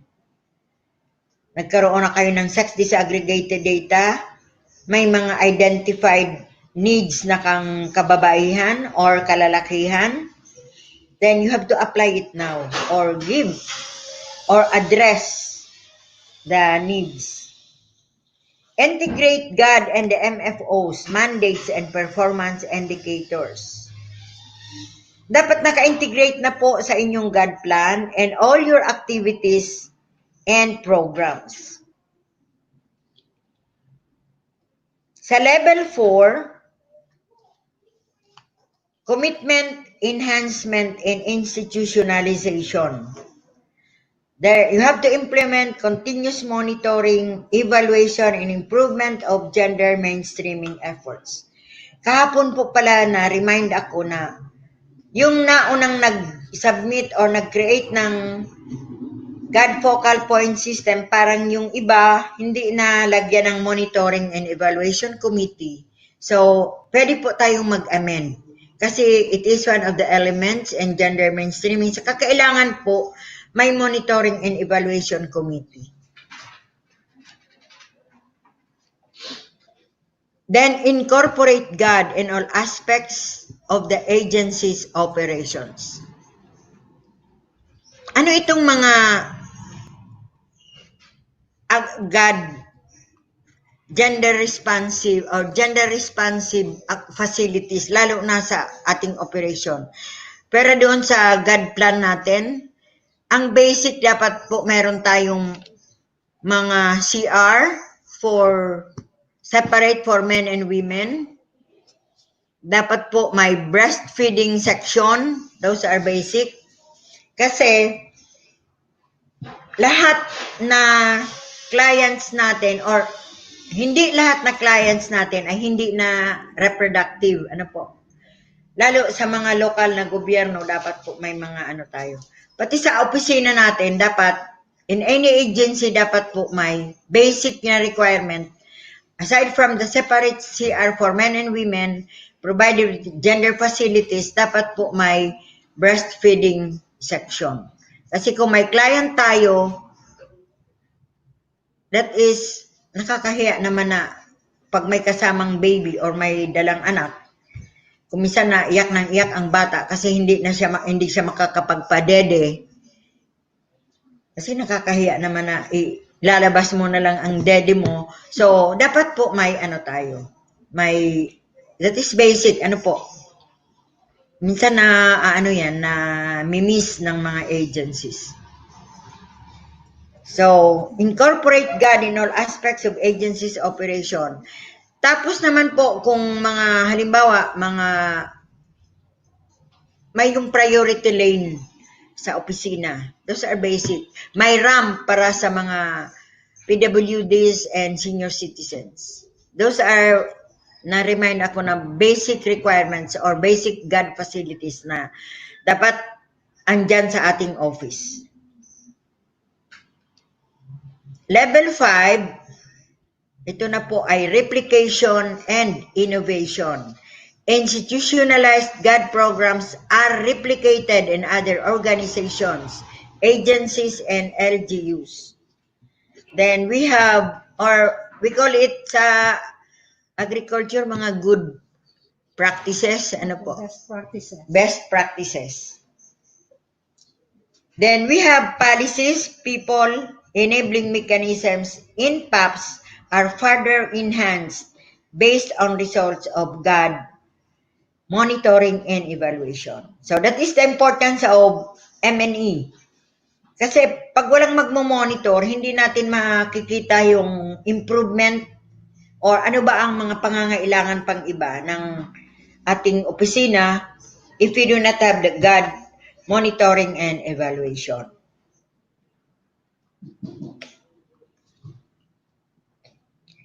Then we have the GAD mainstreaming entry points. Ano ba ang kailangan para magkaroon tayo ng gender mainstreaming? The first, we have policy. Ang policies ay official statements in support for gender mainstreaming, halimbawa, executive orders, memoranda, or specific guidelines. That falls under the policy. Then we have the people. Sino itong mga people na ito? Those are we have the sponsor with power to legitimize change. We have the change agent actually making the change ay the focal points, the GAD focal point system. Because of your role in achieving a gender responsive governance or a gender responsive agency. Ano po? Then target are the people in the bureaucracy, field workers, and clients. Gaya ng ATI, sino-sino ang mga target ng ATI? We have the farmers, the agricultural extension workers, members of the rural-based organization. yes, mga members of the rural base. So marami tayong target. So those are considered people as entry points for gender mainstreaming. Advocate, we have wants to achieve change but lacks power to sanction it. So sabi ko nga, pag tayo ay nakapag-attend at least ng basic gender sensitivity training, we consider ourselves as advocate. Kasi we can push, halimbawa, lahat tayo nasa barangay, pwede natin kumustahin ang ating mga barangay officials. Or pwedeng ang tatay mo ay barangay captain. Or ang kapatid mo, pwede mong tanungin, pa or brother, kumusta ba ang GAD sa ating barangay? So you are serving an advocate. You do not have the power to do it, but you can be, ano ang tawag doon? Parang makakapagbigay ka ng information. So, these people, the sponsor, the change agents, especially the GAD focal point system, the target are our clienteles and constituents and other people that love to join in the advocacy of God, and I'm sure na everybody, lahat dapat God advocate. Kasi sabi nga, karamihan ng discrimination or pang-aapi ay domestic. Nangyayari po sa bahay. So ito ang importansya ng dapat talaga, basically lahat, sana lahat magkaroon ng kaalaman on God. So, ang next po ay enabling mechanisms. Yung kahapon, diniscuss na natin o binigay ko yung mga enabling mechanisms na kailangan. You have ulitin ko yung GAD code. Kailangan po ito, dapat may GAD code. Ang munisipyo are ang agency based on the Magna Carta on Women or anchored on the Magna Carta of Women. Then, we have the GAD plan and budget. We have GAD database. Ano po? Those are some of the important systems and mechanisms installed, including the funds allocated for GAD activities. Hindi po tayo pag nagawa tayo ng GAD plan, hindi tayo ma-stick duman sa at least na 5%. Kung ang kailangan ng mga clients natin at mga other constituents natin ay more than 5% of your total budget, go on as long as you have the data. And you can present support that, hindi, ganito ang kailangan ng mga karamihan, hindi pa kami nakapag-training. So we should not stick to the 5%. Kasi there is a principle that 5% could influence the 95% of your total budget. Then, the most important na, ito na po yung gagawa natin ng GAD plan, yung programs, projects, and activities, or PPAs or POPs. These are the flagship programs. These are considered strategic entry points and gender mainstreaming. So those are the 4 elements. You have the policy, people, enabling mechanisms, programs, projects, and activities. This is only an orientation, pero this will be a part. So, the policy are official statements and pronouncement. Examples, department orders, executive orders, and guidelines. Sabi ko kahapon, ang marami ng agencies na may mga department orders, executive orders, or guidelines in order to make their offices gender mainstream, and the mainstreaming of their agencies. Alam ko kasi, once na na-invite kami sa kino-customize namin ang lecture based on the guidelines of the agency that is we are doing the training or the technical assistance. Marami na. Policy enhancement and improvement. Like this one, the mainstream has been enhanced. Depende sa pangangailangan po. Then we have the people. Top management express support for gender mainstreaming. Ganito nang ginagawa ng the ATI. The fact na bawal sa atin ang because of the COVID situation, they made this distance learning possible in support for gender responsive agencies. Then recognition of GAD focal point system and staff members as GAD experts. Sana pagkatapos ng training natin na ito, marami tayong GAD advocates and considered GAD experts.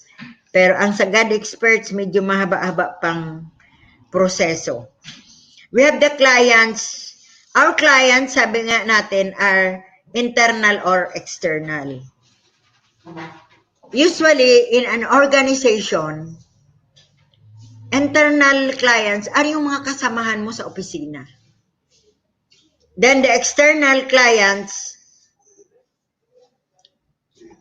are yung mga halimbawa, sa agriculture, yung mga farmers, mga agricultural workers. Clients able to participate in the planning, implementation, and monitoring and evaluation of POPs. So that is why sa gender mainstreaming, number 1 characteristic is participation. Kasi in all the processes of mainstreaming, you have to require participation of all your clients, either internal or external. Enabling mechanisms. Bakit kailangan mag-training? May special trainings especially for the GAD focal point systems para malaman nila, magkaroon sila ng deep understanding of their roles and functions as GAD focal point system member. Capability building on GAD. Ini ang number 1 po. Database with sex disaggregated data. Then the GAD monitoring and evaluation. Ito ang kailangan sa enabling mechanisms para mapadali paano tayo makagawa ng programa, paano tayo magkaroon ng improvement. Kasi pag may monitoring and evaluation tayo ay mas madali mag-improve or mag-delete or ng ibang programa. Monitoring ay may ibang meaning at evaluation, iba naman mas deeper ang evaluation. Kasi monitoring, it can be done strategically, pwedeng monthly. Pero sa evaluation, you have the mga impact evaluation. Iba-ibang proseso din ang paggawa or... Then we have the knowledge management system on GAD. Sa knowledge management, dapat po, dito kailangan na continuous ang training po para sa inyong mga GAD focal point system. Kasama po ang technical working groups and other clients, and also your clients and constituents. Then, ang importante po, itong GAD plan and budget. Kasi ito po ito ang susundan nyo ng lahat na activities nyo for the year. Or kung gumawa kayo ng, may inaano na nga ngayon na dapat may GAD agenda na. If not 3 years, 6 years, kasi we can also prioritize. So we can, paggawa ng GAD plan ay mas madali. Kasi ma-prioritize ka na lang po. Then we have the networking efforts, developing network and evolving partnerships. I think, ngayong panahon madali na kasi with the advent nga of these gadgets, the YouTube and the parang nang ginagawa natin. This is one way of networking efforts. And we can have, mas madami ang ating natutulungan, mas marami ang natututo, and madali po, ganito, kahit hindi tayo face to face, we can do some simple exercises and workshops. Pero may mga topics po na dapat po talaga pareho ng the gender analysis tools, which are the HGDJ, itong enhanced GMF, then GAD planning, dito pwedeng mahirap pag distance learning. Networking efforts, bakit kailangan? Kasi pwede kayong humingi ng mga good practices sa ibang opisina, sa ibang agencies, na may kaya nga meron tayo doon sa last part ng enabling mechanisms ng yung sa awards and incentives. Kasi we encourage more to do all itong mga mechanisms na makakapadali sa pagkakaroon ng gender responsive agencies and LGUs and other GAD mechanisms. Madami po ito na pwedeng matutunan or maipractice sa ibang agency. Then we have the programs, activities, and projects. Sa programs, activities, and projects, you have to review this is the review and issuance of revised policies towards GM. Itong enhanced, ang mga tools na ginamit natin dito sa GAD, itong enhanced GMAP, matagal itong ni-revise, pinag-aralan, alin ba talaga ang tama. Then also the HDDG, then the GIRL. The GIRL is specific for LGUs. Sayang, maraming naka-schedule ngayong for the enhanced GIRL, inabot lang tayo nitong crisis ngayon. Then we have the PAPS, establishing enabling mechanism. Programs, activities, and projects. Pag PAPS, application of gender analysis tools. Kasi mas madali pag ginamitan natin ng gender analysis tools.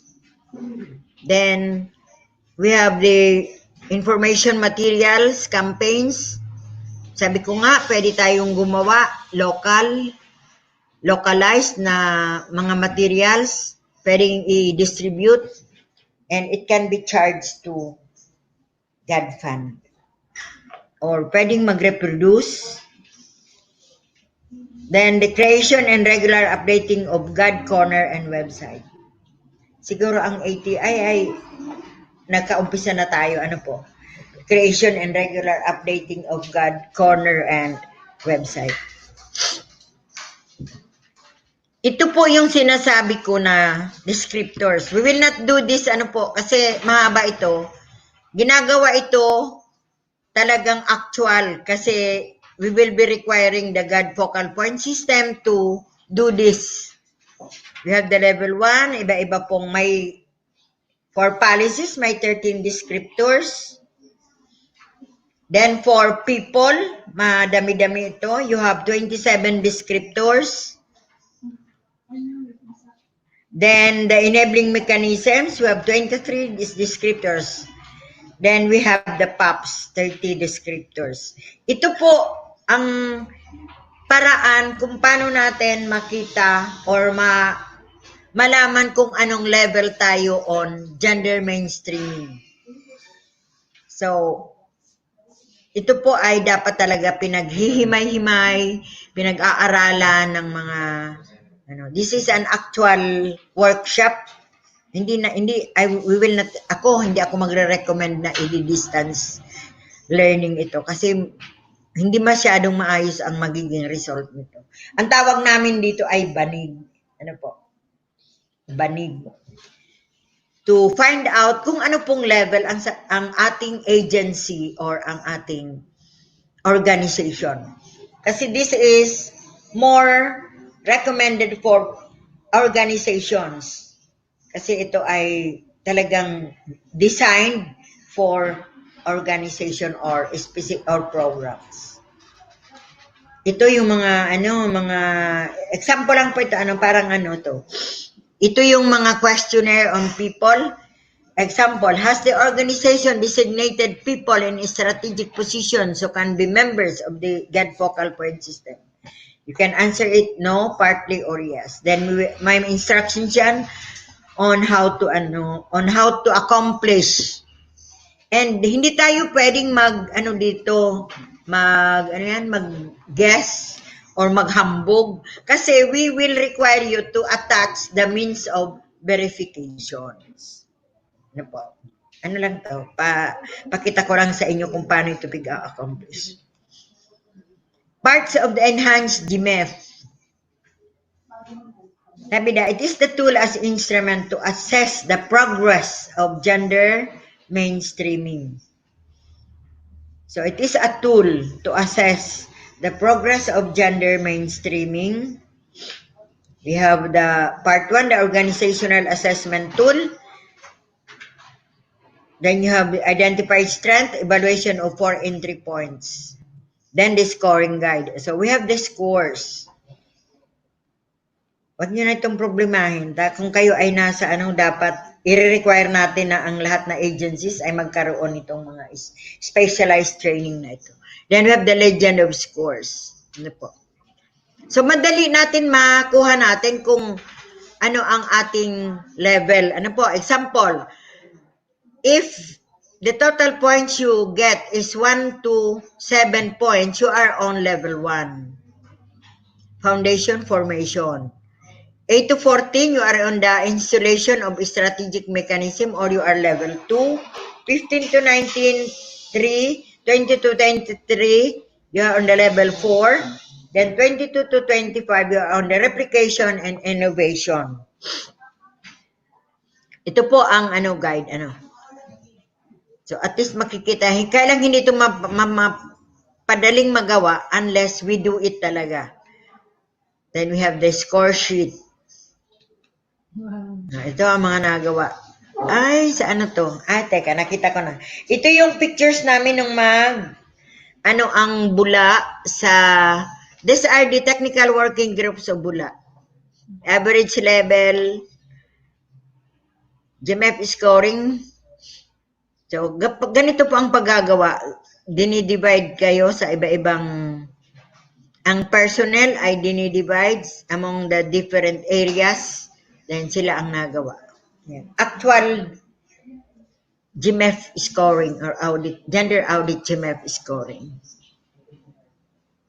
Maraming salamat for this gender mainstreaming.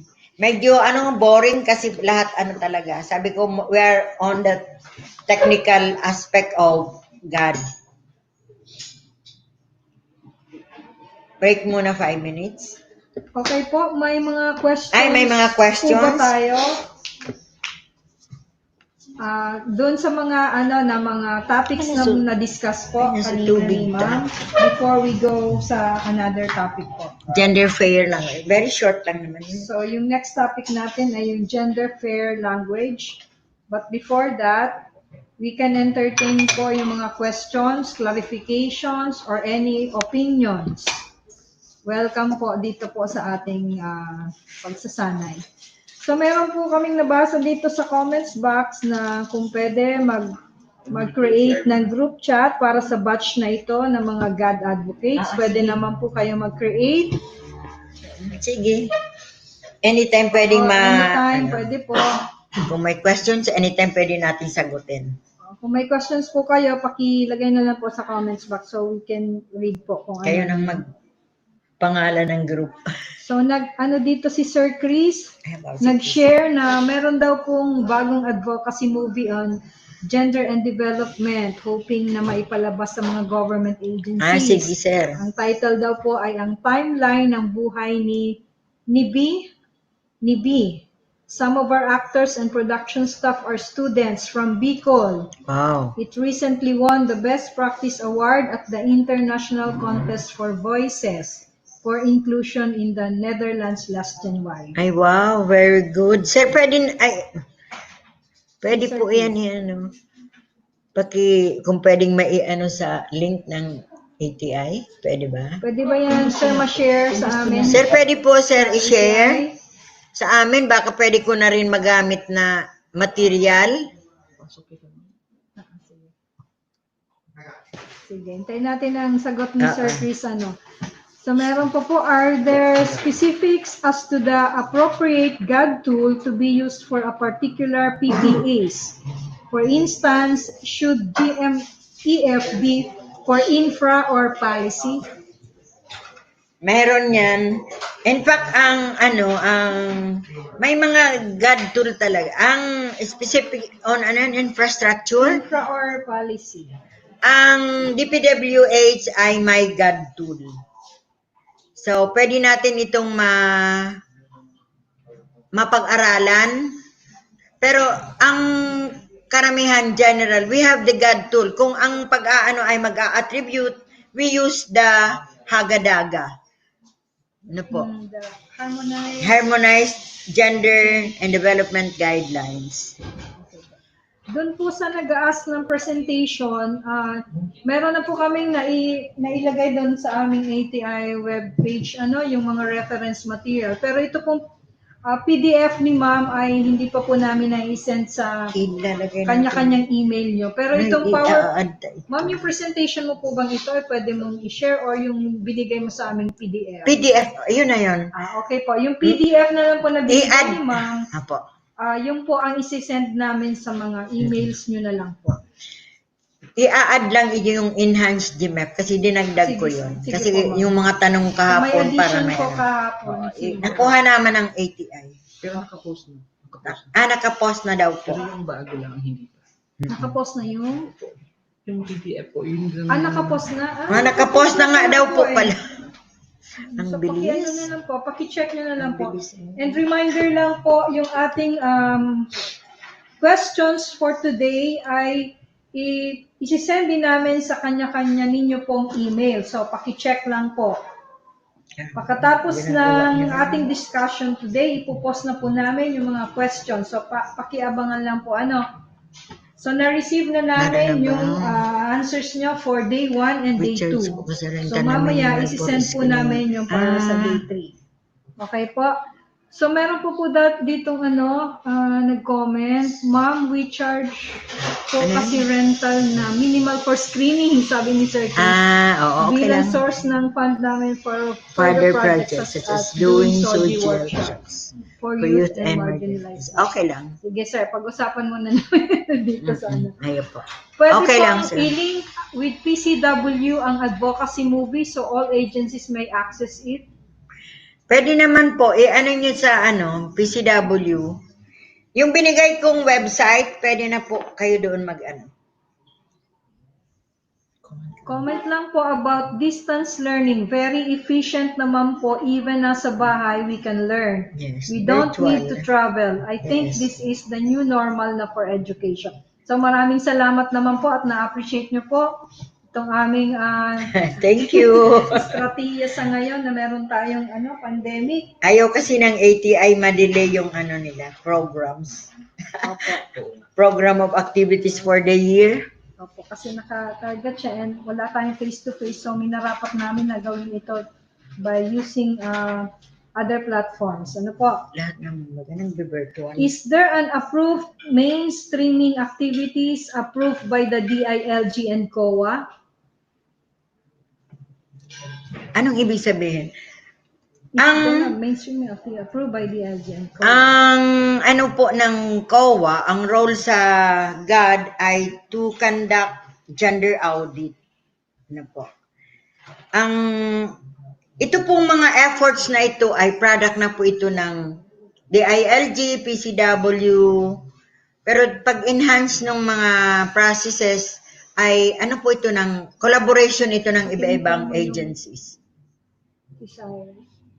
Okay, Sir Cyrus, i-check po namin dito. Ano po? So, wala pa po kayo yung answers nyo for day 1 and 2. So, ipapacheck po namin kung na-send po yung para sa inyo. Ano po, sir? Are there case studies on a good or best practices on gender mainstreaming of agencies or even NGOs which you can share? As of today, wala po akong pero alam ko may mga awarded ng agencies ang PCW. Anyway, I will contact the PCW kung mayroon na silang alin ang mga opisina. Kasi anyway, every year nagkakandak po sila ng evaluation ng lahat ng mga agencies. Lalo na po yung GMF, ginagawa talaga yan, sila ang nagawa niyan. Or kami rin, kung na-invite sa amin, pinapagawa namin. Actual sila ang nagawa yung GAD focal point system. Ini-evaluate po yan ng PCW. So, okay po. So, wala na pong mga questions. Siguro later na lang. So, we can proceed now sa gender neutral or fair language.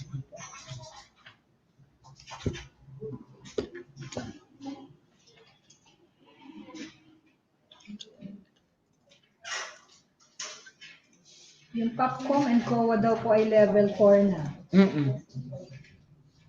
Marami ng agencies na nasa level 4. Ang health sector talaga mas sila.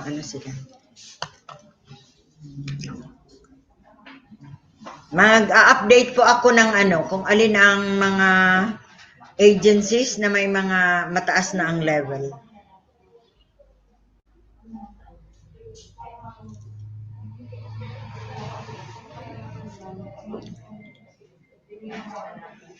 Ito yung last topic natin for today, gender neutral or fair language. Ano po?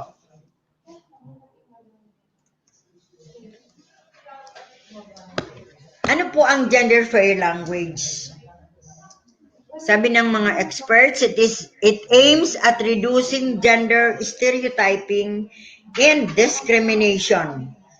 Men and women are not equally visible. Ano po?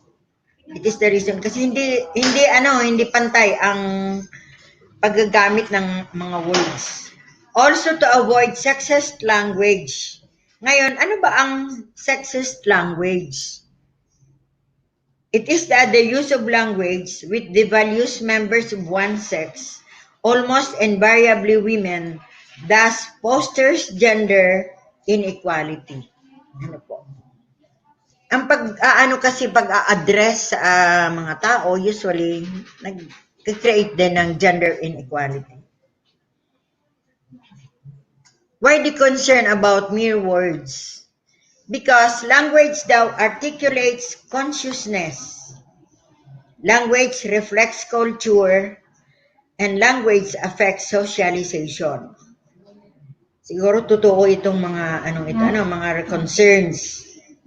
Kasi sometimes hindi natin masyadong nagugustuhan yung inaarte ng through languages or sinasalita. What are the kinds of sexist language? Language that excludes women or renders them invisible. Or the use of the generic masculine as subsuming all humanity in the terms man, father, brother, or master. Sabi nga, language is a powerful tool. Poets and propagandists know this as indeed though victims of discrimination. Sabi nga, the effects of words. Tingnan natin itong picture.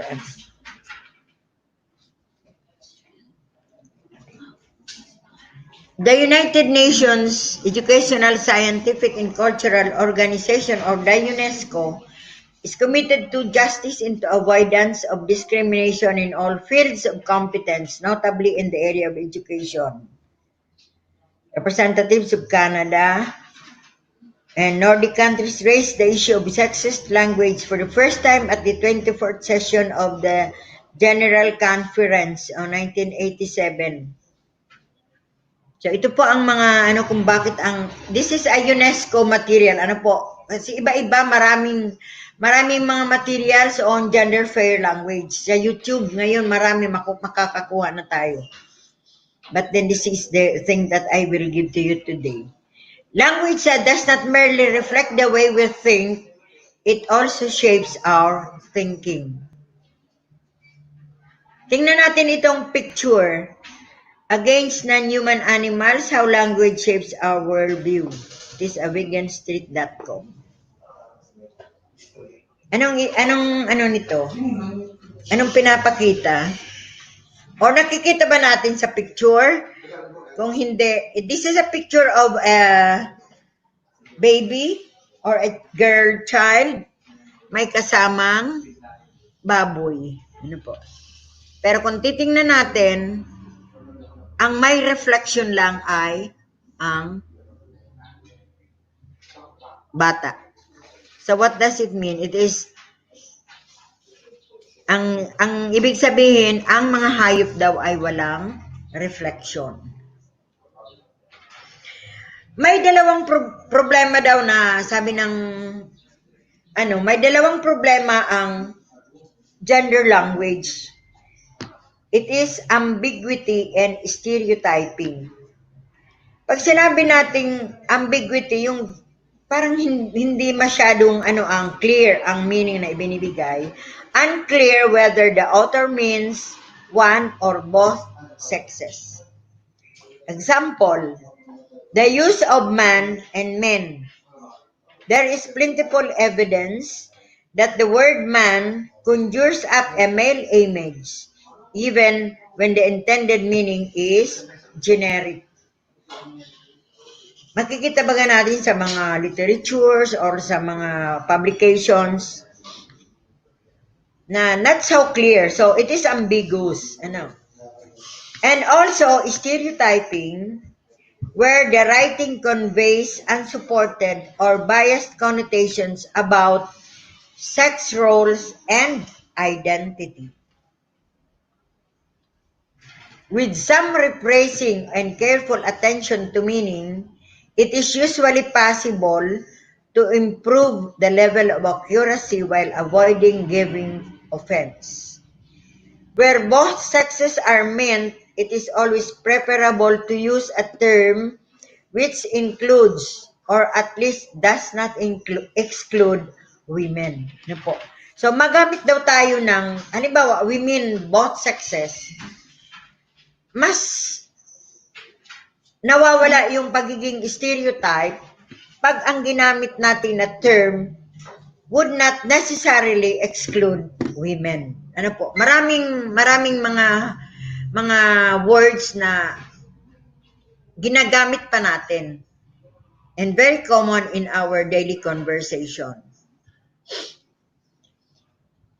Itong picture, may picture po, nakikita po natin. Picture po ng isang lalaki at babae sa isang upuan. Sino po ang pwedeng magbigay ng at least isang description or isang reaction to this picture? Pwede mo. Magbigay ng comment. Sige po, you can You can sabihin mo. Ayun, sinabi ko. Pwede magbigay ng comment or reaction to this picture? Gusto mo po mabasa kung may nag-comment na? Wala po. Wala pa. Sige lang. At-least ka lang. Lalabas na lang po yun. Ito. O, sige. What does it, ang picture,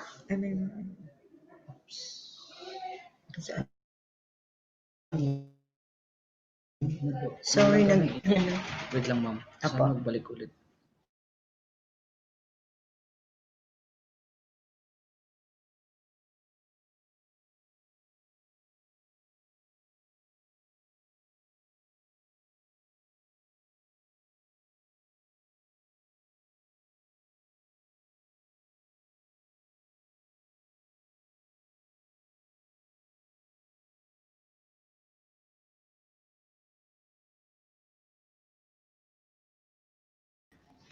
Okay na, balik na.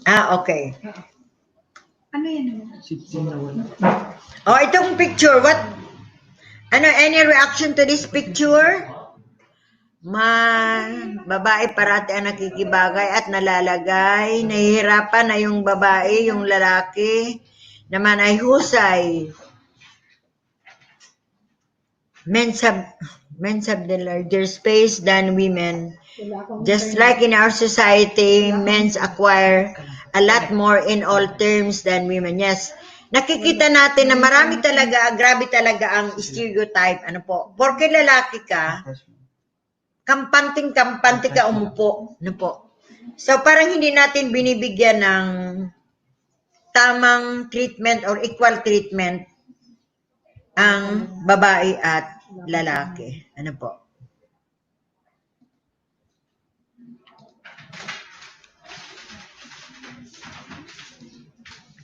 Next na. po. Wait lang.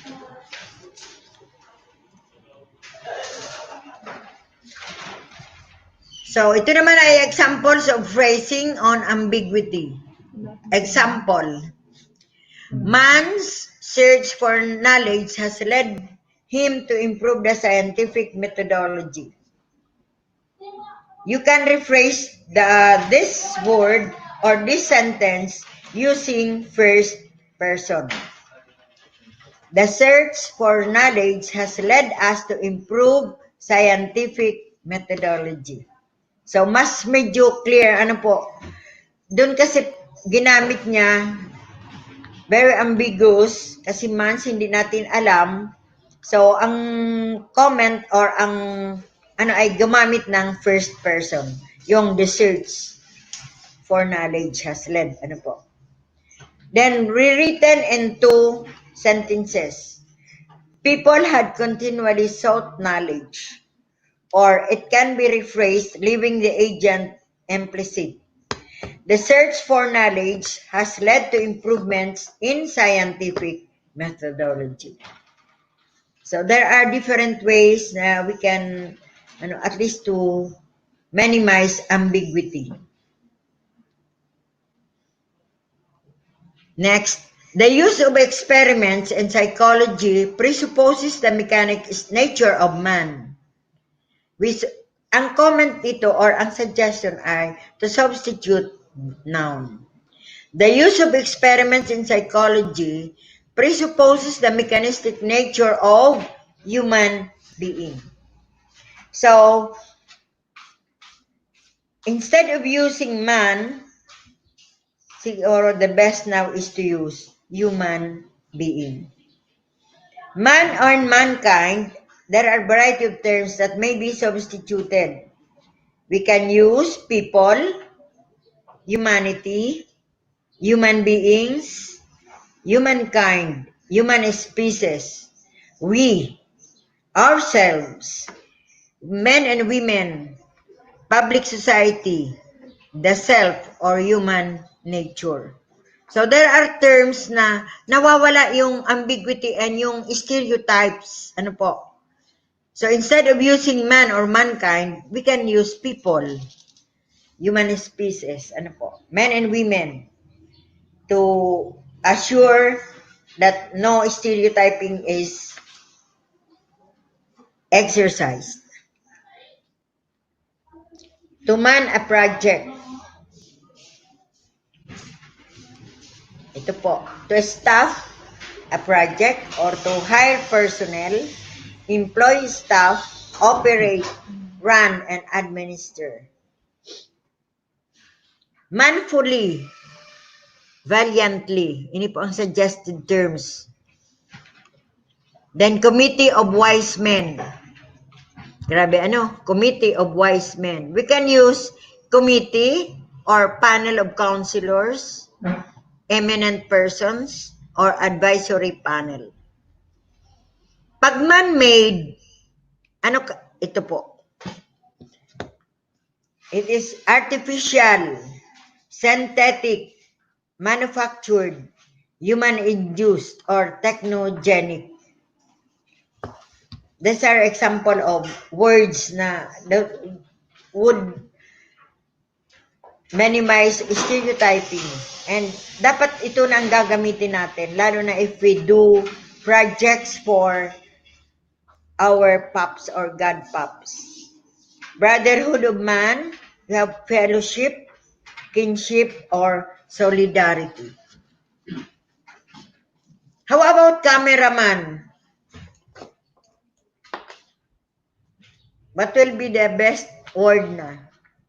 It is photographer or camera operator. Caveman, cave dweller.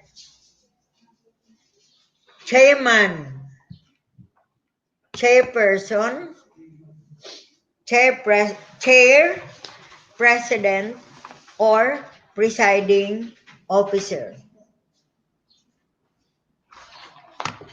Craftsman. Craftsman is craft worker, artisan, or craft person. Designer. Then we have, how about fireman? Ano ba ang sa fireman?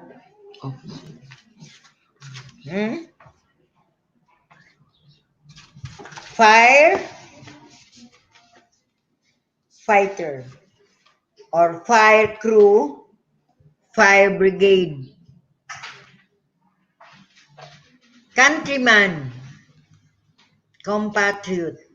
Foreman, supervisor or superintendent. Landlord, must be owner or proprietor. Layman, layperson, non-specialist, non-professional, or novice. Ombudsman is mediator. How about policeman or men? Police officer. Ano po? Ito rin, sa stereotyping, research scientists often neglect their wives and children. Ang comment dito ay alternative wording acknowledgement as well as women researchers. So, paano natin gagawin? Research scientists often neglect their families. Instead na, we will identify the wives and children. Stereotyping. How about the doctor, he? Be specific. Change to plural if discussing women as well. Natutuod po baga kita, pag lalaki, doktor. Pag lalaki, ay pag babae, we address doktora. Dapat daw po, doctor. Both men and women. Doctor. So, doctors, or if we have the pronoun he, we can use they. Mas ako practice ko din yan eh. Si doktora. Pero mali pala. It must be doctors for both men and women to avoid stereotyping. Mothering. There is noun substitution. We have parenting, nurturing, child care, and child rearing. Ano po? Parenting. Kasi sabi nga natin, ang pag-aalaga ng bata ay hindi lang obligasyon or responsibility ng mother. It must be parenting or nurturing or child care. Men and girls, we use the parallel terms. Men and women or women and men. Men and girls. Housewife, we must be specific according to context. Homemaker. Because housewife, baga talaga, women, nanay. So, it must be homemaker. Kasi sa mga bahay na o mga pamilya na wala ng nanay, usually, tatay ang nagawa. So, ang context dyan na, yung lahat ng gawain ng nanay ay nalilipat sa tatay o ginagawa ng both. So, they are all homemaker. Ito pa ang effeminate, delicate, feeble, soft, affected, and gentle. Then the forefathers. Kasi fathers is definitely representing men. We have ancestors. Then the founding fathers, founders. That would mean men and women. Ano po? Authors. Authors usually we mean women or girls. We can have them author. And pareho po nitong poetress. Poet. Steward or stewardess. Ano ba ang ano? Kasi steward and stewardess are na yan eh. Both a profession for men and women. We generally call them flight attendant. Tomboy, boisterous child. Woman driver. Alisin na natin ang woman. Driver na lang. Ito po. Another picture. What does it mean? Maganda ito. Please participate. Titingnan ko kung ano ang reaksyon ng mga mga babae diyan kasi yung sa mga trainings ko nakakatuwa ang binibigay nilang description lalo na sa babae. Gusto pong mag P2P dyan, click lang po yung link natin. Kung sumagot live. Pwede naman i-live. Sumagot live para marinig yung marinig naman boses nyo. Makita yung inyong kagwapuhan at kagandahan. Hindi lang ako kami lang nakikita Hindi nyo. namin din nakikita. So, kanina po ma'am, may mga nag-comment, So, nag-share si Sir Eli De Leon, what DPWH has is a gender toolkit which essentially prescribes steps on how to go about doing a gender analysis. The GMEF is a good tool for assessing the level of gender mainstreaming in an organization or project. Na yata ang DPWH, they have undergone the GMEF. Okay. So, ang DA din daw po ay citation level 3. Opo. Marami ng mga agencies na nasa level 4. We are glad that every agency are doing their job well and kasi lalo na po ang COA ay very na sila aggressive and they are very willing to have the gender audit. Nag-request kasi ang COA sa PCW noon and I was able to attend at Cebu City. Nagkaroon sila ng leveling session purely to know, sabi ng COA, turuan nyo kami magbasa ng mga GAD plan and budget ng mga LGUs. Kasi they are doing the gender audit. Kasi iyan ang responsibility ng COA. Kasi sabi nila, kahit tulog kami, alam namin kung ano ang mga ng fund auditing. Okay, so Sige si po. Ma'am Sarah Jane may comment doon sa picture. Laging mas kinikilala yung lalaki sa social gathering kaysa sa mga babae. Yes, totoo yan. Ano pa? Iba pa? The picture shows gender stereotypical entities galing kay Sir Cyrus. Yes. And minsan kasi girls are using as decoration of men, not as their partners. Papayag ba tayo? Hindi tayo Mga papayag babae yan. na lahat ganyan na lang? Tapos po, si Ma'am Tess, picture depicts women being treated as irrelevant, di napapansin, walang mukha. Yes. Kasi yung cultural, ano natin, yung affected tayo ng culture na ang babae ay second-class citizen. Hanggang sa pag-aano po ng gender language ay nadadala. Ano po. Ganito yan. Kasi pag ano po. We will continue with the discussion. Ano po.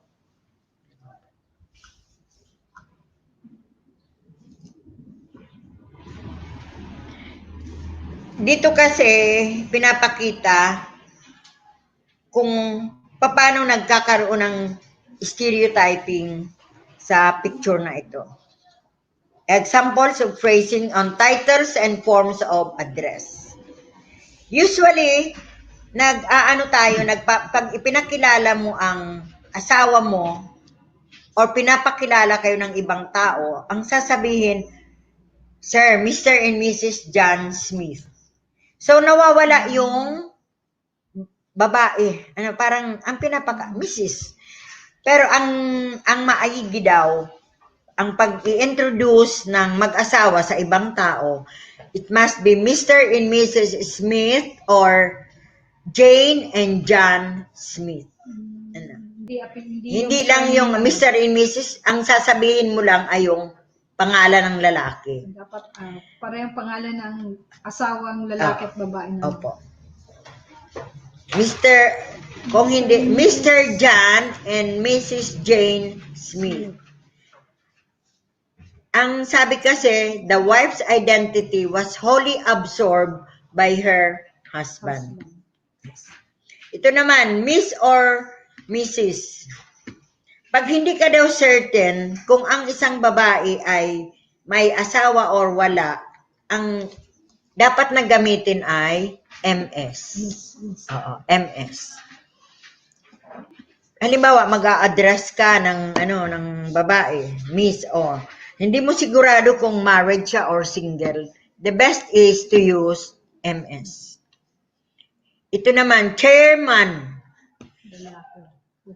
Pero maski babae ang president, sasabihin natin, chairman. But ang recommended na po ngayon ay chairperson, chair, or the president. Men and girls, we use the parallel terms, men and women, women and men. Inulit po yung housewife, homemaker. Marami pa pong mga terms na dapat halimbawa yung congressman. Ano na po ang dapat? Wala na ito dito sa ko. We give another anyway it's 15 minutes. Halimbawa congressman. Ano na po ang tama? Representative. Ano po? Wag na nating gamitin anong word na congressman, representative. Hindi yung congressman or congresswoman.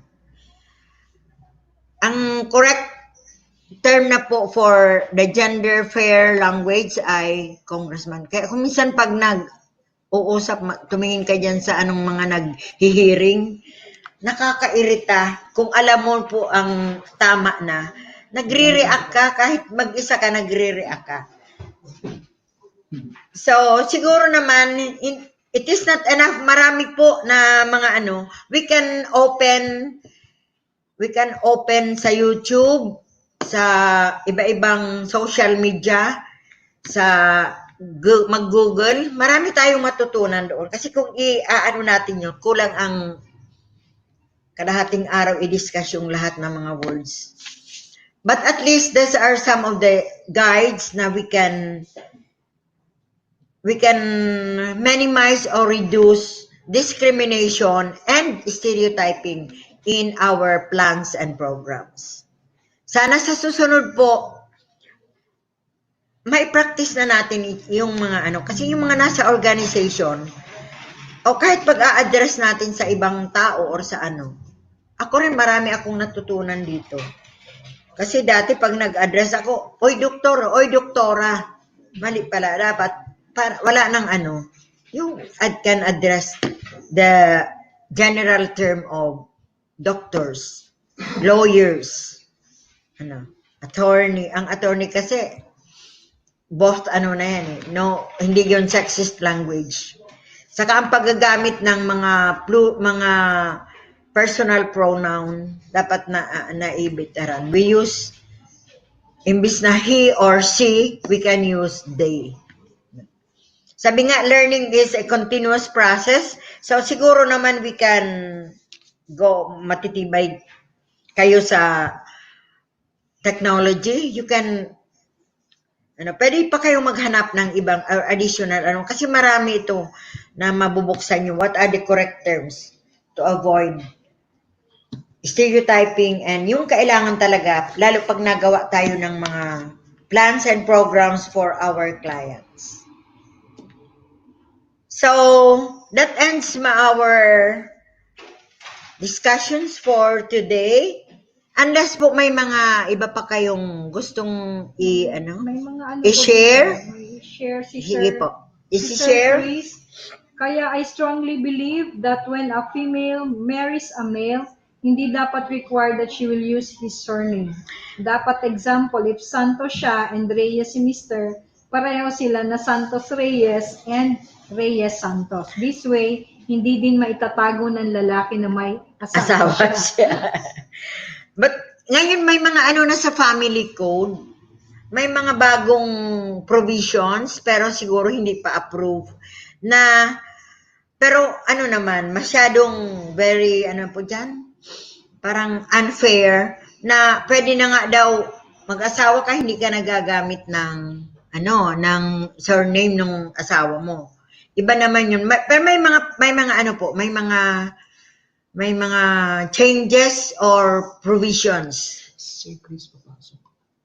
Si Sir Chris daw po papasok. Sige po. Sige sir, go Sir, ahead po. sige po. I am glad we are learning from each other. Ayan. Okay. Sir, nasa ano po? Ayan. On the air ka na. May sound po ba? May sound. Hello, good morning. Morning, sir. Good morning po. Morning.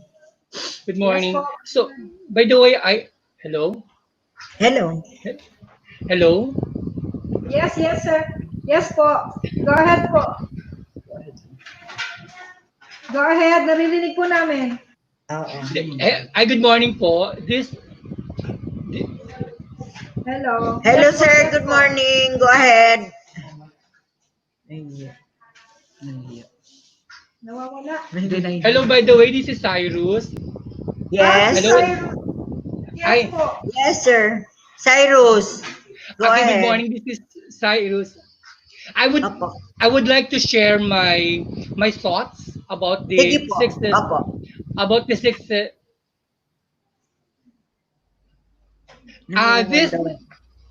this is about this is about sexism in language. Yes po. Yes po. Go ahead po. Go ahead, sir. This is all about sexism in language, which this is the use of language which devalues members of hello. Hello. Sige, Go sir. ahead po. Naririnig po namin. Devalues Sige lang po. members of one sex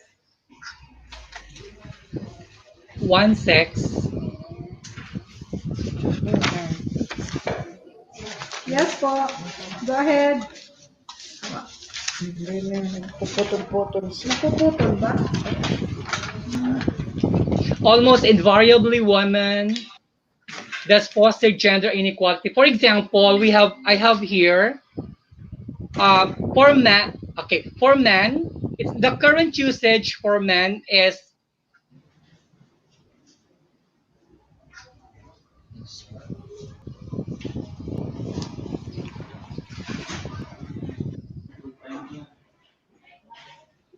Yes po, go ahead. Go human being ahead. or human. Anong question? Ano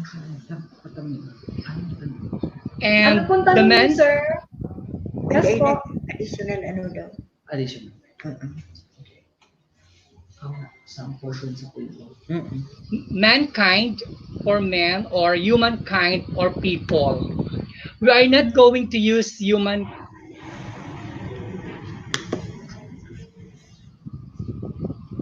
Hindi, naintindihan. Mankind.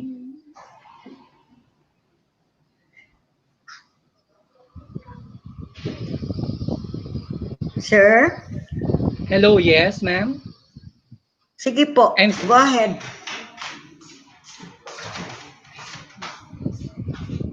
and forefather, it should be ancestor. For layman, hello. Hello, Yes yes. po. For layman, it should be lay person or non-specialist. Then the manpower should be it should Staff. be human resources or staff or personnel. Yes. Yes. For man-made, it would be manufactured or Manufactured artificial. or Official. yes. Official lang po siya. Oh, sharing. Yung mga Sharing. And also, the early man should be early people. early.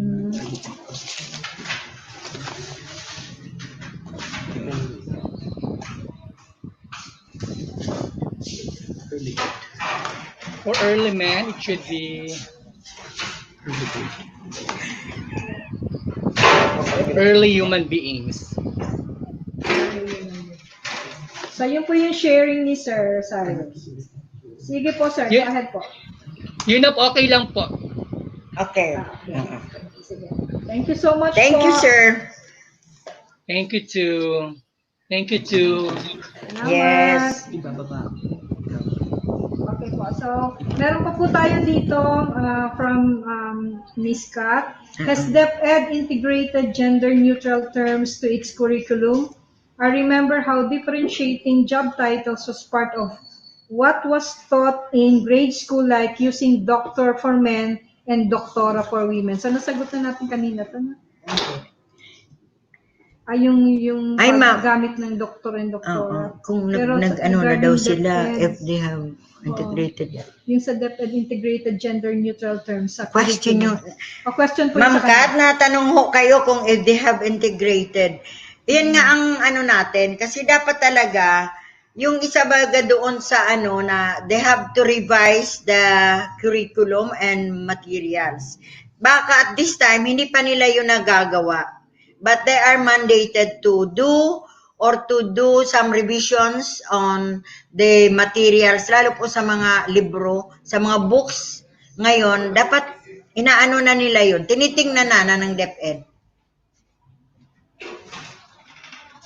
Hindi pa kasi lahat na agency are in compliance or are doing the mandates in GAD. Medyo mahirap-hirap talaga po. Tsaka matagal-tagal ang kaya kailangan talaga magkaroon ng maipush ang agencies to strengthen their GAD focal point systems para naman matugunan yung mga mandato ng GAD as well as yung mga responsibility natin sa kanya-kanyang agency. Okay po. So another one from Japs. Good morning, everyone. Do we have any toolkit manual for the usage of gender-neutral terms, at least facilitated or conceptualized by PCW? Yung itong mga materials namin na ginagamit ay, kumbaga, dumaan ito sa PCW, ano po. So, ang ano natin dito, sana, sabi nga, one time nag-comment na, we are doing or including the gender fair language sa mga trainings, sabi nila. It is nice kung i-practice na talaga. So, yung mga ginagawa nating mga ganito, kasi we are only guiding, ginaguide natin, and we advise to, kasi may mga writers na gumawa na nito, may mga group of women. I think the group of women sa UP, they have the primer on gender fair language. We can make use of them kasi pwede naman natin yung gamiting reference kasi nasa yun pag naka-YouTube na, meaning open yan sa everybody to make use or gamitin na references in our daily activity or planning in our agencies. Okay po. Nag-share po si Meet. Doon daw po sa PCOO ay meron na pong Meron na? Opo, meron na daw po. Pwede, nasa po na ba yan? Meron ng Gender Fair Media Toolkit checklist. So, siguro, I think we can have para pag pwede natin rin magamit. PCOO ay yung office ni Opo, di Andanar. Andanar. Opo. Sige, thank you very much. Okay. Po yun din for the PDF copy. Yes po. Napadala na yung mga PDF copy ng presentations po. So, any other questions po, clarifications, opinions you would like to share? Sa PCO. Welcome po yon mga Gender yon. fair language Maraming toolkit. salamat po sa walang sawang Gender pagsagot fair at pagpaabot ng media inyong toolkit. kaalaman sa amin. Sige, So, salamat din po napunta sa inyong oras at pakikinig dito po sa ating pagsasanay about gender and development. Napunta daw. Hanapon mo daw tayo. One thought I want to share is that if we would just really understand God, it will boil down to respect. As they say, which I do believe and hold unto, is respect begets respect. Such applies to everyone and everything. May that be a person-to-person relationship or people-to-environment. If we want to grow and develop as a nation, we always have to put that in mind. That is already a part of our values, which, sad to say, is we get to forget these days. Yes, very good. Tama po, ma'am. Tama. Ma'am or sir? Di opinion. Opo. So, meron pa po, thank you po sa malinaw na discussion at mga panibagong karunungan. Lalo na when it comes to gender-neutral language. Salamat din po. Pagtulungan natin. Ito, share mo na. Ay, ayun. Sige daw. Si Flopper. May copy. Tingnan ko daw. Okay, may copy po ang PCW ng Gender Fair Language Primer. I was able to download sa library nila. So, meron po ditong link. Sige daw. So, para dun po sa mga nagtatanong kung meron primer ang PCW about Gender Fair Language, tingnan nyo lang po itong link na nandito po sa ating comments box. Thank you. Salamat po sa pag-share. Thank you for your time. Okay po, kung may mga questions pa po tayo, masasagot po natin yan sa tomorrow session po natin. Oo, mag-recap tayo. Okay po. So, ma'am, any addition or last words for this day session? Kung may mga additional ideas or may mga pwedeng itanong, bukas bago tayo mag-umpisa ulit sa bagong topic, bigyan natin ng panahon yun para mas clear ang ating mga matutunan sa ating learning. Ay, ipasok ko lang po itong isa kanina ni Joey. Question po sa title, are God consider MX title for LGBT? Ano? Yan dyan mo. MX title for LGBT. Ayan po, si Question Joey po de la sa Peña. title, are God consider MX? Kung kino-consider ng sagad yung title na MX for LGBT. May knowledge ka na po. Hindi ako masyadong sa LGBT. We have groups na nagdi-discuss talaga on SOGI. Kasi ang SOGI, it covers LGBT. Titingnan natin, baka makakuha. MX. Okay po. Hindi ako masyadong pa sa SOGI. Okay po, sana po nasagot, Apo. Sir Joey? MX, ano to? MX for LGBT. MX. So, nais ko po kayong anyayahan, yung gusto pong madagdagan ang kaalaman sa Bukas sasagutin agrikultura. natin. Maaari kayong mag-enroll sa ating online courses habang tayo po ay nasa community quarantine. So bumisita lamang po sa ating e-learning portal www.extension.gov.ph at mag-register po. Maraming courses patungkol po sa agrikultura na may mga kategoryang crops, livestock and poultry, fisheries, social technology, and sustainable agriculture. So wala na po ma'am idadagdag, papaalam na tayo. So ayan po, natapos na naman bukas ang ating 3 oras na talakayan at abangan po yung mga questions natin doon sa inyo pong assessment. Ipapadala po namin sa respective email addresses nyo po at paalala lang, hanggang 3 p.m. lang po namin ipopost yung yung mga tanong po. At dapat before 3 p.m. nandito na po yung mga sagot mamaya po. So abangan ang kontinusyon ng ating talakayan sa pang-4 na araw na pagsasanay natin bukas. So ang magiging topic natin for tomorrow ay gender analysis and gender issues. Sa parehong oras po, alas 9 hanggang alas 12 ng tanghali.